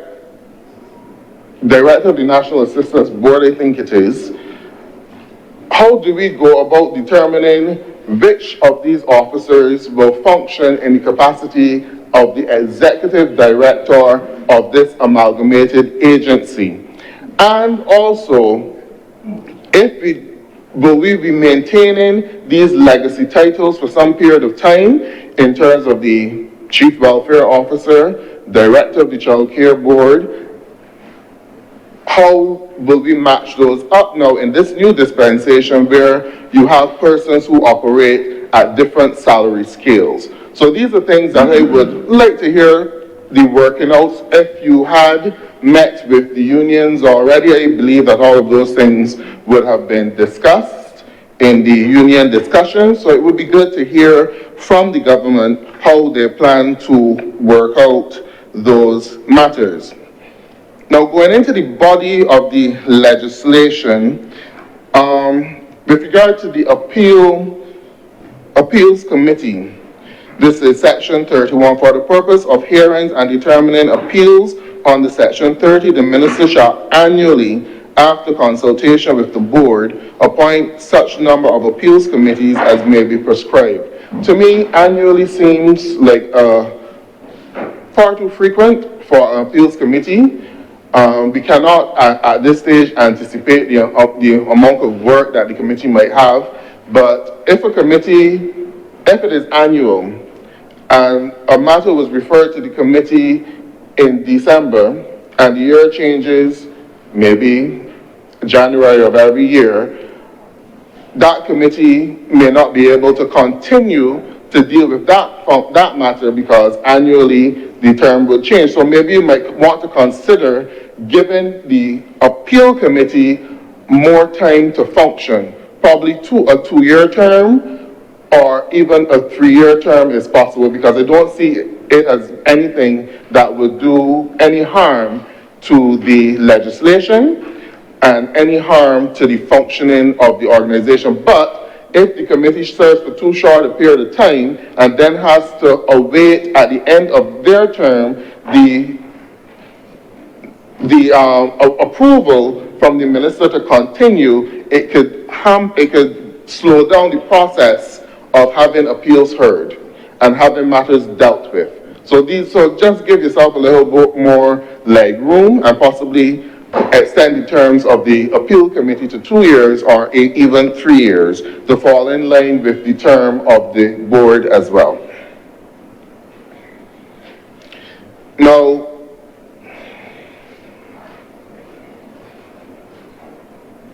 I believe that it clearly stated within the legislation that the Pensions Act, no provision shall be made for the payment of any pensions, gratuity, or any like benefits of any persons employed by the agency without the prior approval in writing of the minister. This is for new employees of the agency. Now, again, this is different from the statutory benefits of the persons who would have worked in the legacy agency. So are we saying that the new employees of the agency would have to have that approval from the minister for benefits such as pensions being paid on their behalf? I think that it should be included, and you do not want to create this two-tier system of employment where some employees know that they are entitled to a pension and gratuity, and then the other set of employees are not entitled to such. Everybody should work under the same terms and conditions. This is within the legislation. So, Mr. President, like I said at the outset, we need to, with this new agency, see a change in the delivery of social services across this country. It is imperative that we need to improve the safety net in Barbados. There are far too many young people falling, in the wrong direction. There are far too many families who are out there unable to send school their children. You encounter families, children can't go to school some days of the week because the mother does not have lunch money for the children or bus fare for the children, or there's nothing in the house to feed the children. We encounter far too many of those situations in Barbados.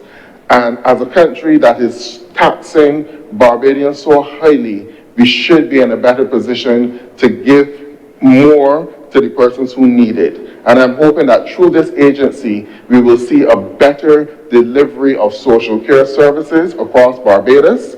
We would have a recognition that the qualification standard has been changed. So don't just look for the persons within the chattel house, or if you come from a developed community, you can no longer say to persons, because of where you live, you do not qualify. Because of the type of house you live in, you do not qualify. Because you have a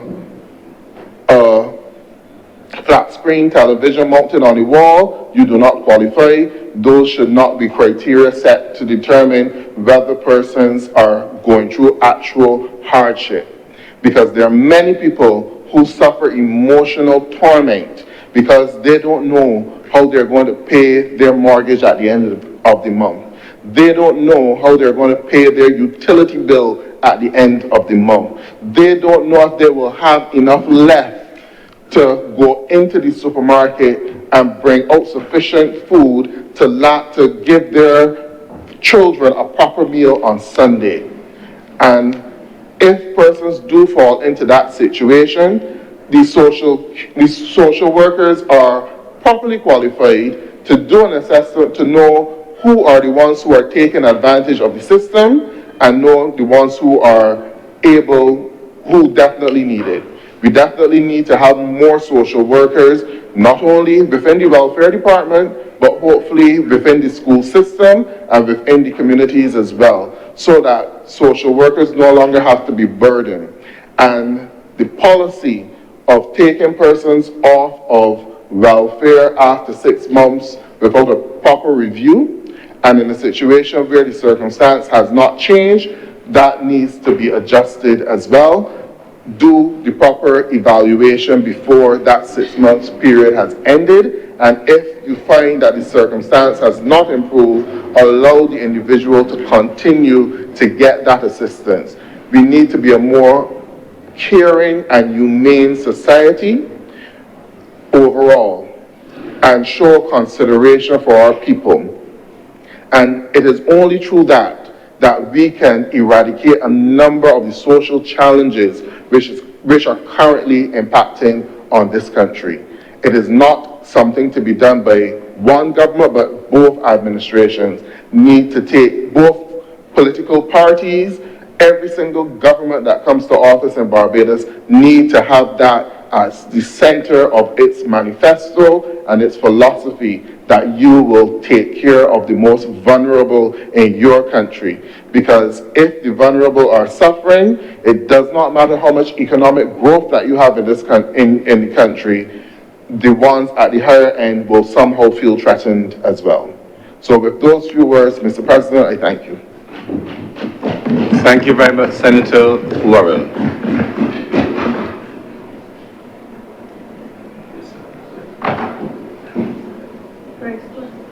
Senator Harris.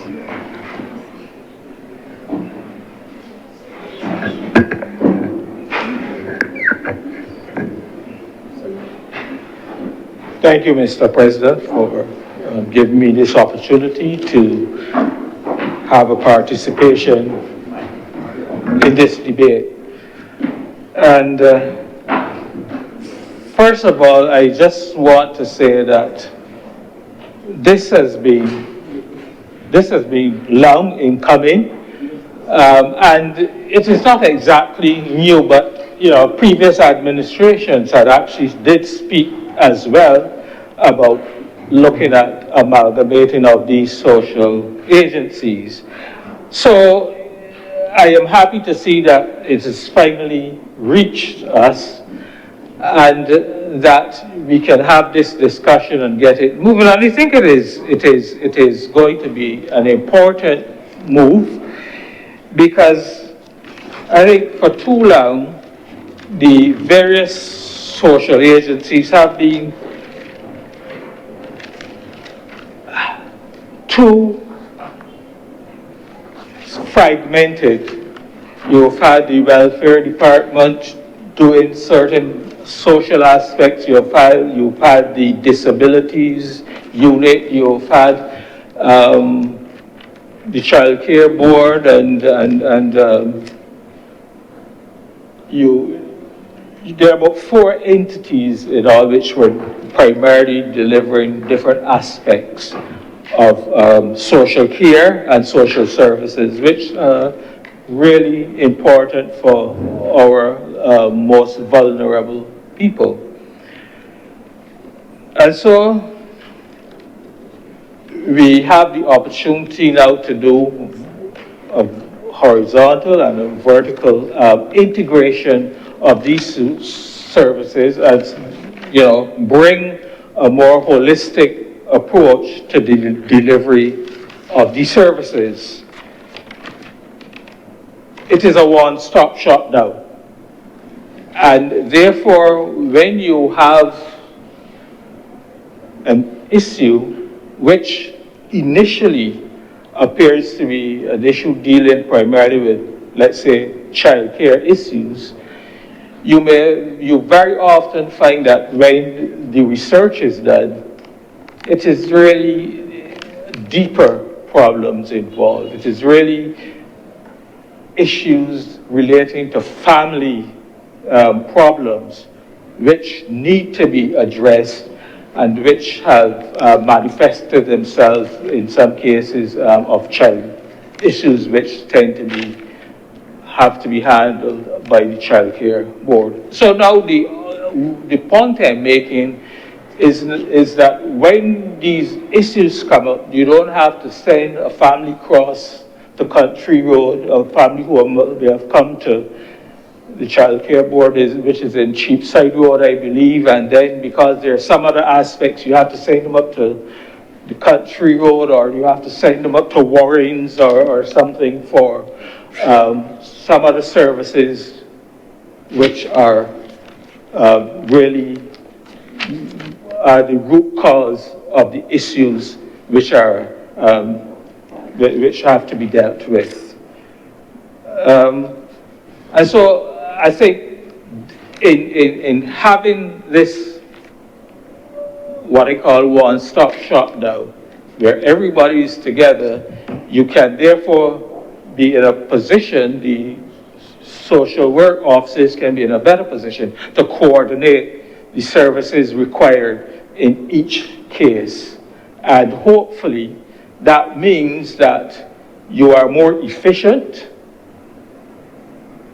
cases are better managed, and it doesn't take the amount of time that it would have taken to be able to resolve all of the matters pertaining to a particular case. Because let's face it, in government, each department sets its own priorities. So what may be a priority for a case in Child Care Board may not be necessarily be at the top of the pile in the cases in the Welfare Department or the Disabilities Unit or whatever. And therefore, a case may take several weeks or months to be able to be resolved and to deal with all of the issues that are confronting that particular case. So I think it is a step in a forward step in the right direction. I think it is a step that is going to result in better utilization of the services and the resources of the social services sector. And in that way, I think we should be able to lift the delivery of the social services to a greater level and standard. And I just want to take a moment to say, the social workers in this country, I think, have never really been recognized or given the recognition which they truly deserve. And I want to applaud them for the work which they have been doing over the years. You have a situation where a family's house or several families' house in a district may be burned down, and the social services have to be called out in the middle of the night or in the early morning to try and deal with those issues for whatever the number of families. I mean, we had a situation not so long ago where a number of houses were destroyed in a particular community. And that really called for all of these various social service workers to be out and working to try and immediately resolve the distress of those 7 or 8 or how many ever families there were, and to see that they were made as comfortable as was possible in a very short space of time. You have the child care board workers who may be called out at 2 or 3 o'clock in the morning because the police have picked up a child who is wandering on the streets or who is reported to be abandoned at home or something. And those workers have to be out, and they have to try to, and they have immediately to be pressed into service and to resolve those issues. So they are virtually on call 24/7. They work hard. And sometimes, too often, I think we tend to berate or call down many of the social service people who work in the public sector and in the social services because they really work hard, but we don't see it, or they're not out there saying, well, look, we help X amount of families. They leave that for, obviously that's for the politicians to do, but the point is they do their work, and I think they deserve to be given the level of recognition and praise to which they are entitled. And so, when I look at the legislation, it is not, of course, all clear as to how the operations will take place, and that is usual. It's usual to have explanations, detailed discussion as we move along to see that these entities will function as the legislation intended. I raise that point to make the point that amalgamations are never easy things to do. You bring together in an amalgamation different cultures, people who have different attitudes towards delivery of services. You have people who are at different levels in terms of seniority. You have people who are at different levels in terms of salary scales and remunerations. And you try to put them together. And if real serious attention is not paid to how we manage the process of a smooth and seamless amalgamation, you can create more problems than you solve.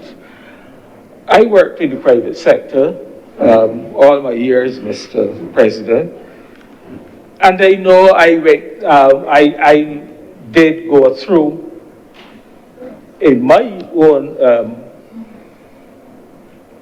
firm an amalgamation, and it was not easy. It took quite a long time. When I say a long time, not weeks or months, but a few years to really get those two cultures working together and seeing themselves as this new amalgamated entity with all of the goals and so on which had been set and which had been foreseen as that would arise from these two entities coming together and pooling their resources. So I want to see that those issues, and I would hope that they are managed as efficiently and as effectively as possible. For example, you will probably find that you have, and there are divisions. There are, according to the bill, there's provision for setting up divisions. Currently, well, you have a child, will it be a child? They didn't say, the bill doesn't say what those divisions are, but will it be a child care division? Will it be a welfare division? Will you have a disabilities division? I don't know. But at the head of those divisions will be a director. I presume that is the understanding of what is happening in the bill. But right now, you have the Child Care Board Director, you have the Director in the Disabilities Unit, you have who presumably are at different salary grades, who may very well be at different salary grades or salary scales, as we call them in the civil service and so on.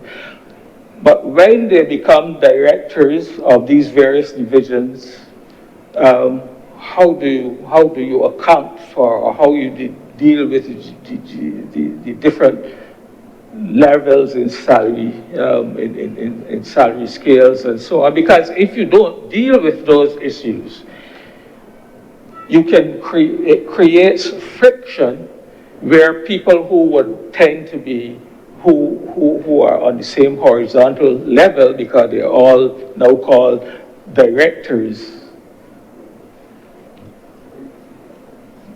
with different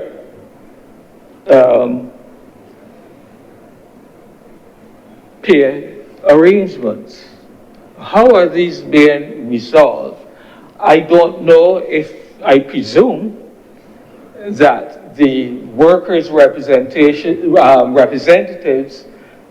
would have been by now under discussion and had looked at all of these various anomalies that are likely to come about, and that they're trying to work to resolve them, so that you don't have, at the end of the day, these various tensions arising.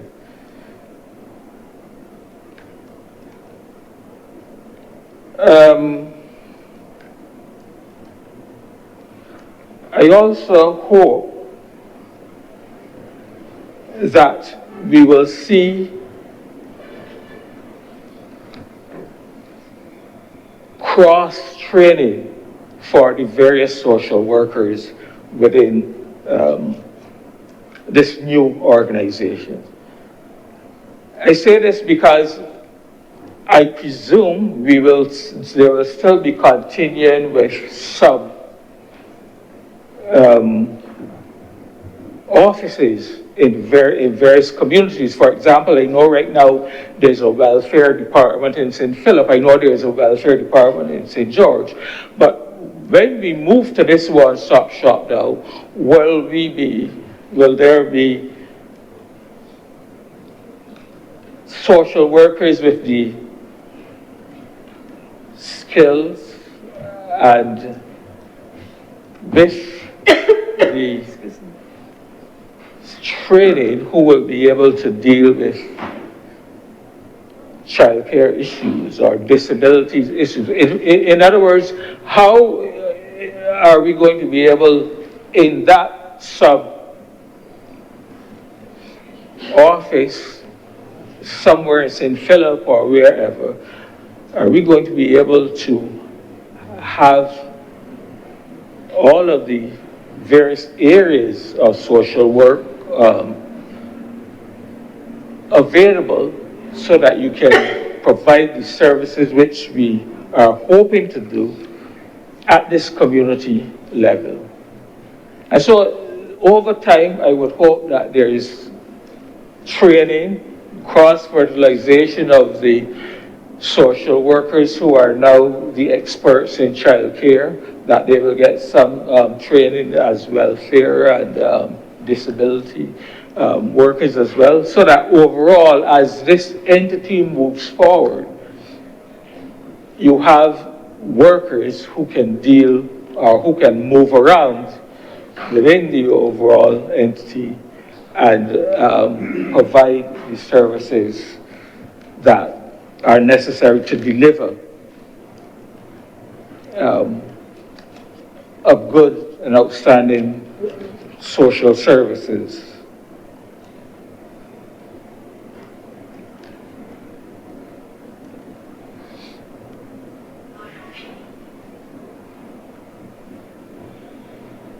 Mr. President, I think that there are a lot of issues that will arise. I know that this has been the case in other areas where we have seen amalgamations, and I trust, because we are dealing with a new agency, which, as I said before, its purpose is to facilitate and to deliver services to the most vulnerable persons in our community, that we wouldn't have these issues which would negate or prevent this social services department from being able to function as efficiently as it should.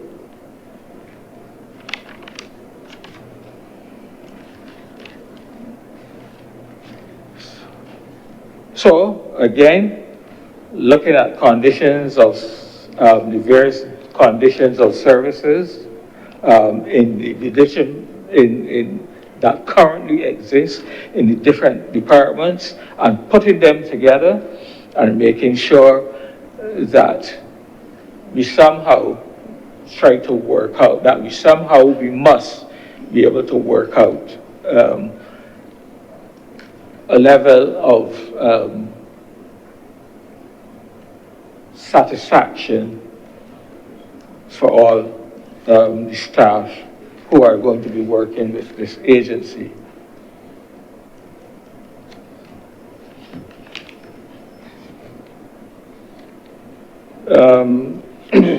I think one of the pros, of course, is that we can become also more financially efficient.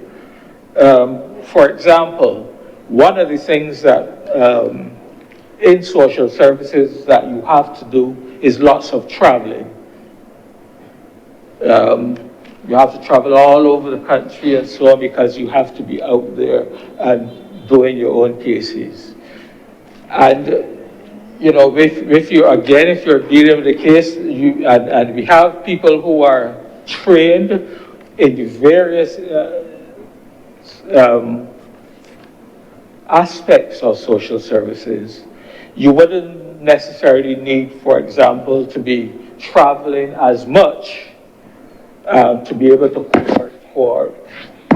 collect the information and to do the research that may be necessary in order to deal with the case. So I just raised that as sort of one example, one area where there is the possibility of efficiency, financial, in terms of financial efficiency. There are other areas, of course, you're not now dealing with 3 or 4 boards, as the case may have been, but you will have one board of directors and therefore you be more efficient in terms of, and you save in that area. And of course, as I think may have been mentioned, where you may have had duplication of services, because one department may have been doing things that another department may have been doing as well. So you can have that opportunity to eliminate a lot of the duplication of the services and to streamline the operations.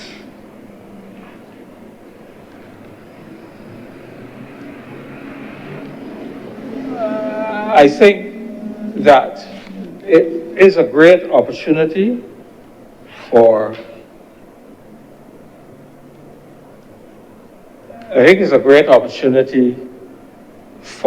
the social services to be improved significantly and for social workers to be seen as the professionals they are. And I trust that,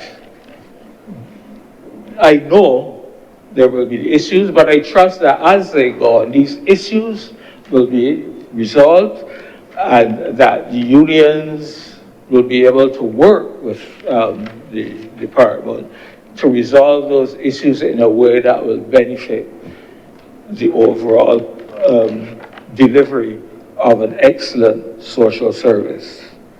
And so, Mr. President, with those few words, I am obliged to you. Thank you very much, Senator Nurse. Senator the Reverend Charles Morris. Thank you, Mr. President. Good afternoon, colleagues. Before I make my contribution to this, I want to call it a discussion. First, I want to thank Dr. Crystal Haynes for her contributions to this honorable chamber. And I also want to wish her continued success in her professional pursuits and otherwise. I also want to welcome Senator, the Honorable Jonathan Reed, to be here with us. I want to say that 1 year ago, I was in this similar situation, and I benefited tremendously from the cooperation of colleagues on this side and those who are sitting facing me. But I also want to say to Senator Reid something that Senator Cummings said to me and will constantly remind us of, and that is concerning the primacy of this institution, of the Senate. She always reminds us about the importance of it and how seriously we should take it. And sometimes she goes to the extent of saying that sometimes it supersedes all other activities. Most times, you see what I'm telling you? So, sir, I'm telling Senator Reid through you that I warn him before Senator Cummings gets to him and never allow her to get to him. Sir, I rise to make my contribution to this bill that is before us. But before I really go into what I really want to say, let me say that I listened very carefully to the speech made by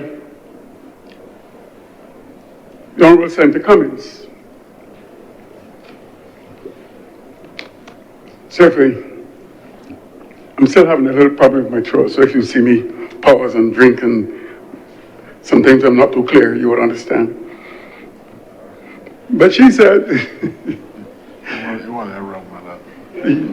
she said, sir, the senator said that when she went to Jamaica, how she saw students, children on the streets. I don't think that you can only say it, but you can't express it, how you feel. Because sometimes you get a feeling of anger, hurt. In fact, you experience all of the emotions on seeing it. And I went, through the courtesies of the Child Care Board, to many of the countries in Latin America attending conventions. I remember in almost every country, but the one that strikes me most is in Mexico, where at 10 o'clock we had finished a meeting and there were little children. I mean, little children, I don't know even if they're 5 years old, outside selling chiclets. It was the most part chiclets and little sweets and everything. And we, I remember the director of the Child Care Board was there. And we asked, but these children go to school tomorrow? And the response came to us, if they do not sell these things to make money, they cannot go to school. So that was galling to know that there were children in Barbados who had no choice but to go to school at that age. But they did not have those restrictions that of finance or financing school that those others had. So the feeling of seeing little children. And I'm happy, sir, to support this legislation in which seeks to empower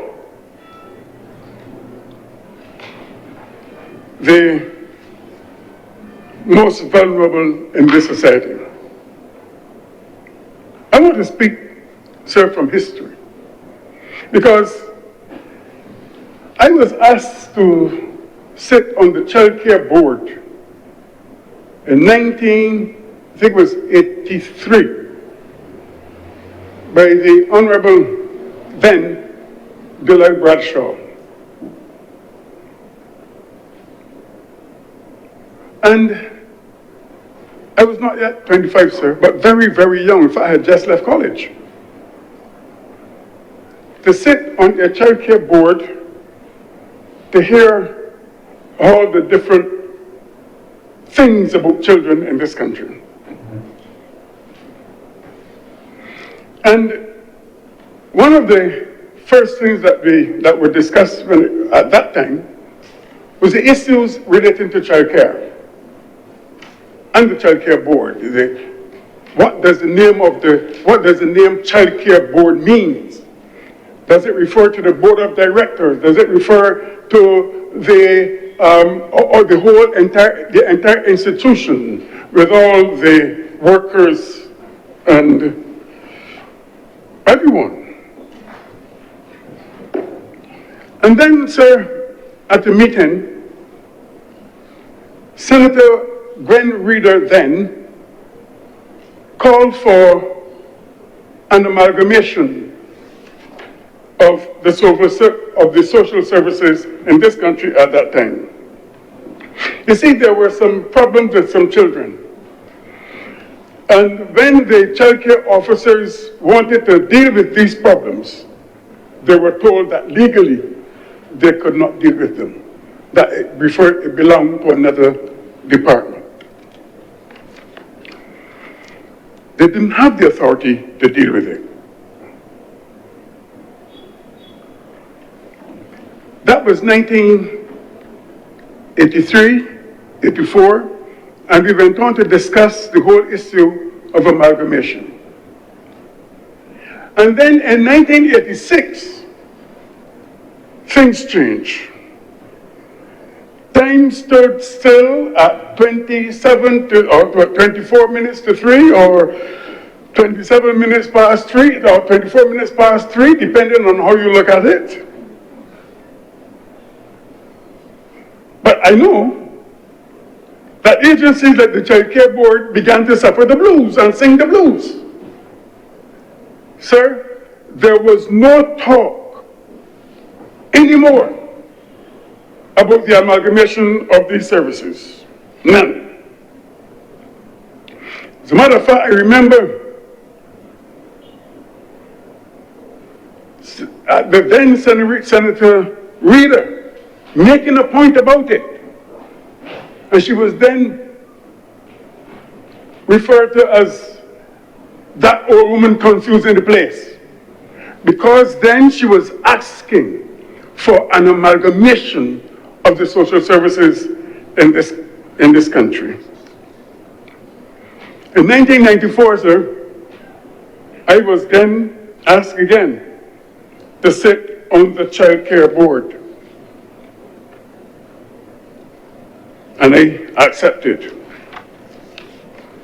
In 1995, a committee was set up by the Prime Minister of the then to make recommendations for bringing about this committee. The committee was chaired by the Director of the Child Care Board, Mrs. Phyllis Root. Also included on that committee was Mr. Elysius Joseph, and also Mr. I don't know if he was professor then, but I know he lectured me in sociology at K-Phil, Farley Brathwaite. Yeah. The committee reported, but there were certain shortfalls of that committee.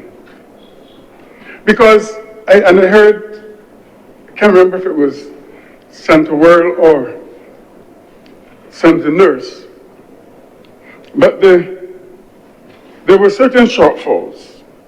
And one was costing. Costing was not identified. And you know, certainly, an agency like this could not go groping about in the dark. So there was no costing.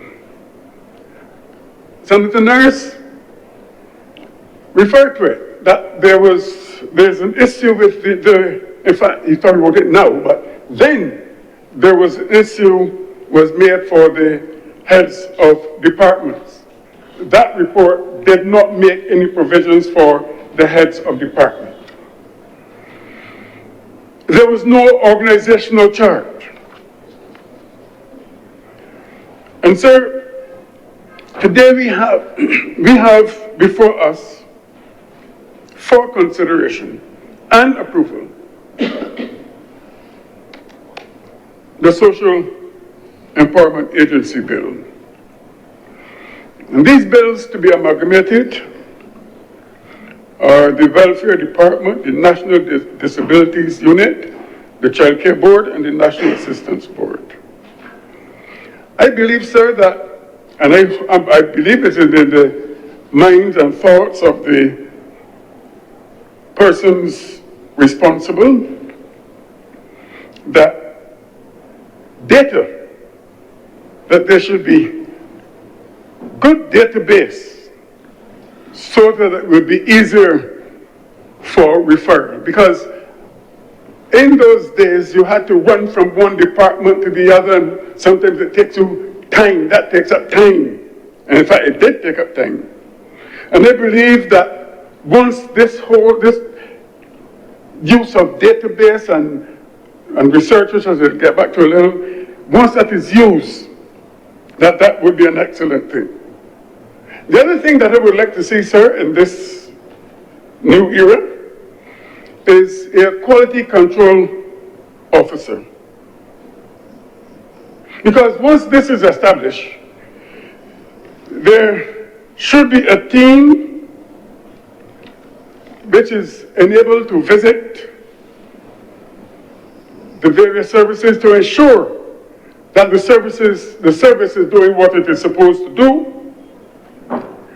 to ensure that training is implemented when it is needed, and to see that there's constant training for our officers who shall work in these situations.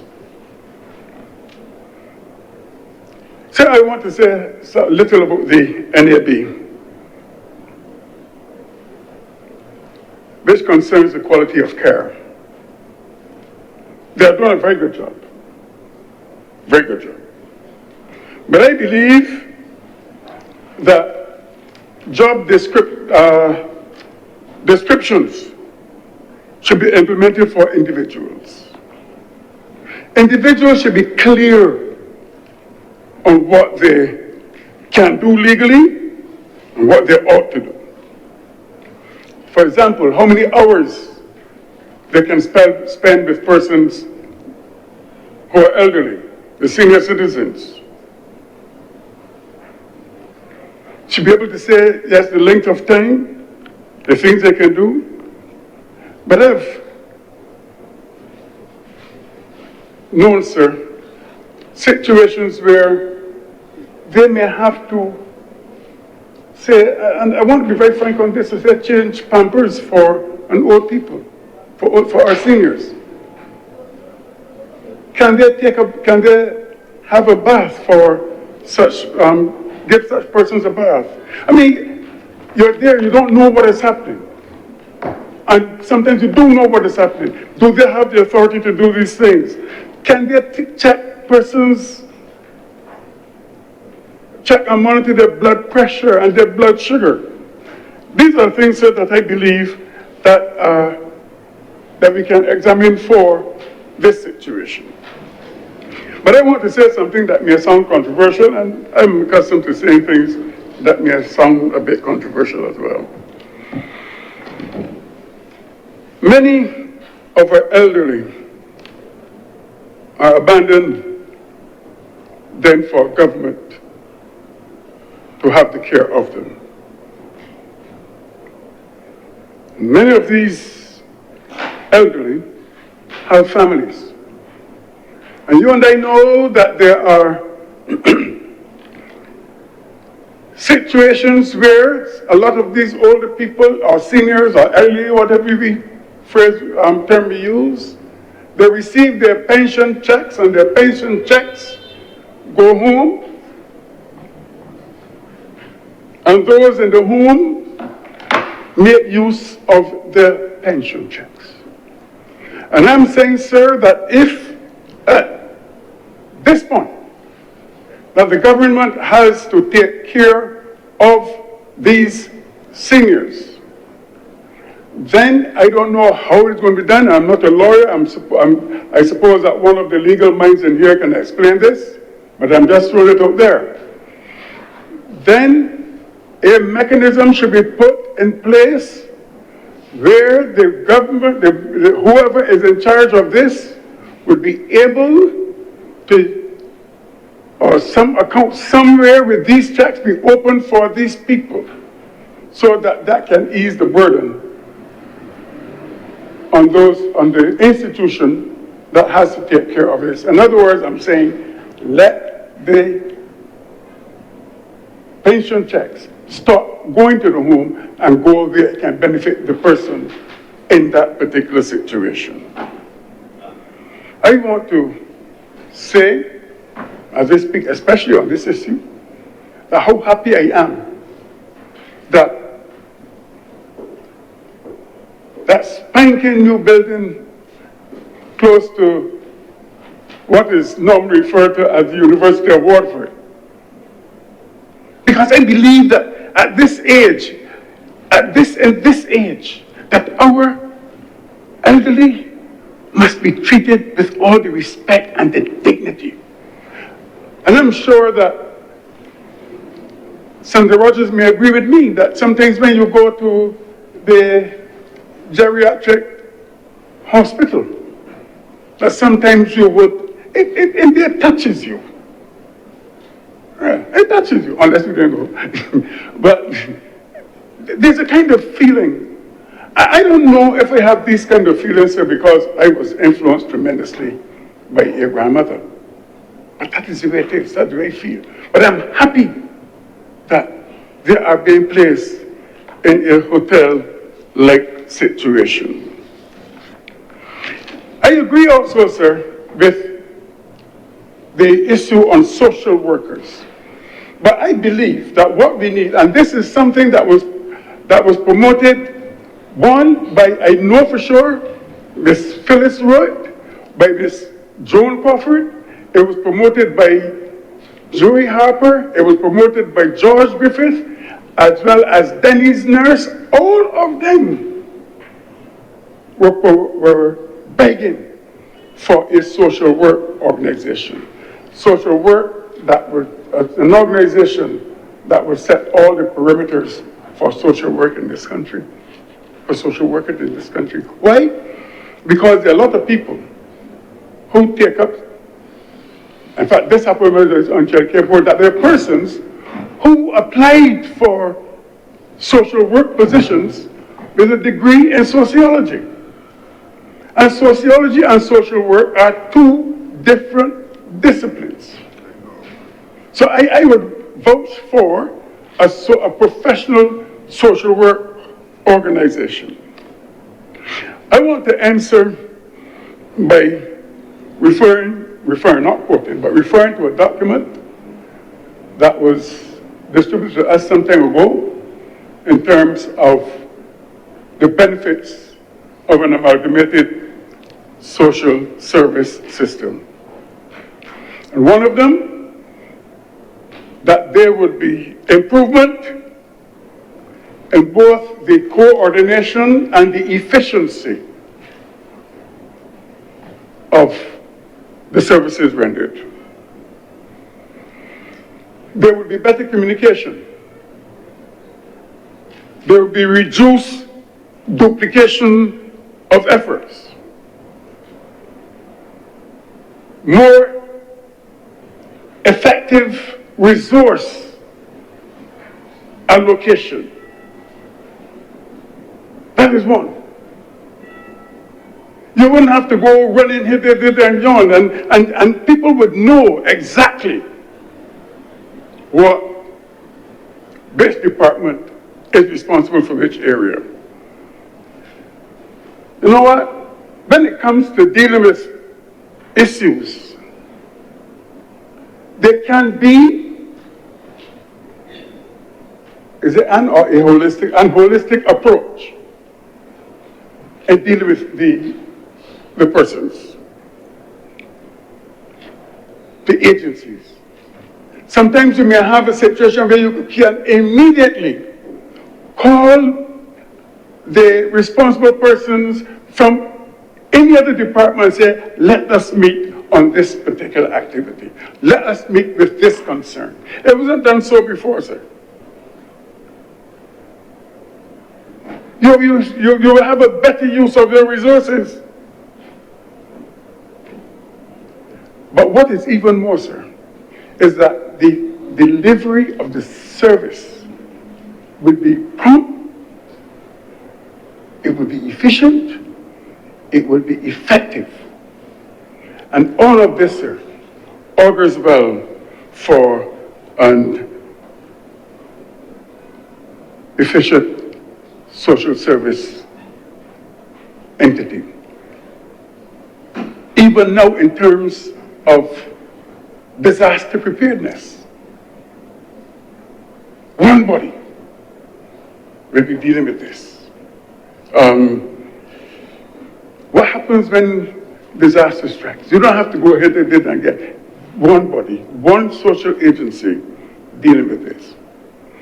As I close, sir, I would want to say that I believe that if there are two persons that are very happy today, that they have lived to see the fruition of their efforts over the years, would be Mrs. Joan Crawford and Miss Denise Nurse. Those two voices I know, I've experienced, were advocating for this for many years. I thank you, sir. Thank you very much, Senator Reverend Morris. Senator Cummins. Mr. President, I'd like to move the suspension of this sitting of the Honorable Senate for 1 hour for lunch to resume at 2:45 p.m.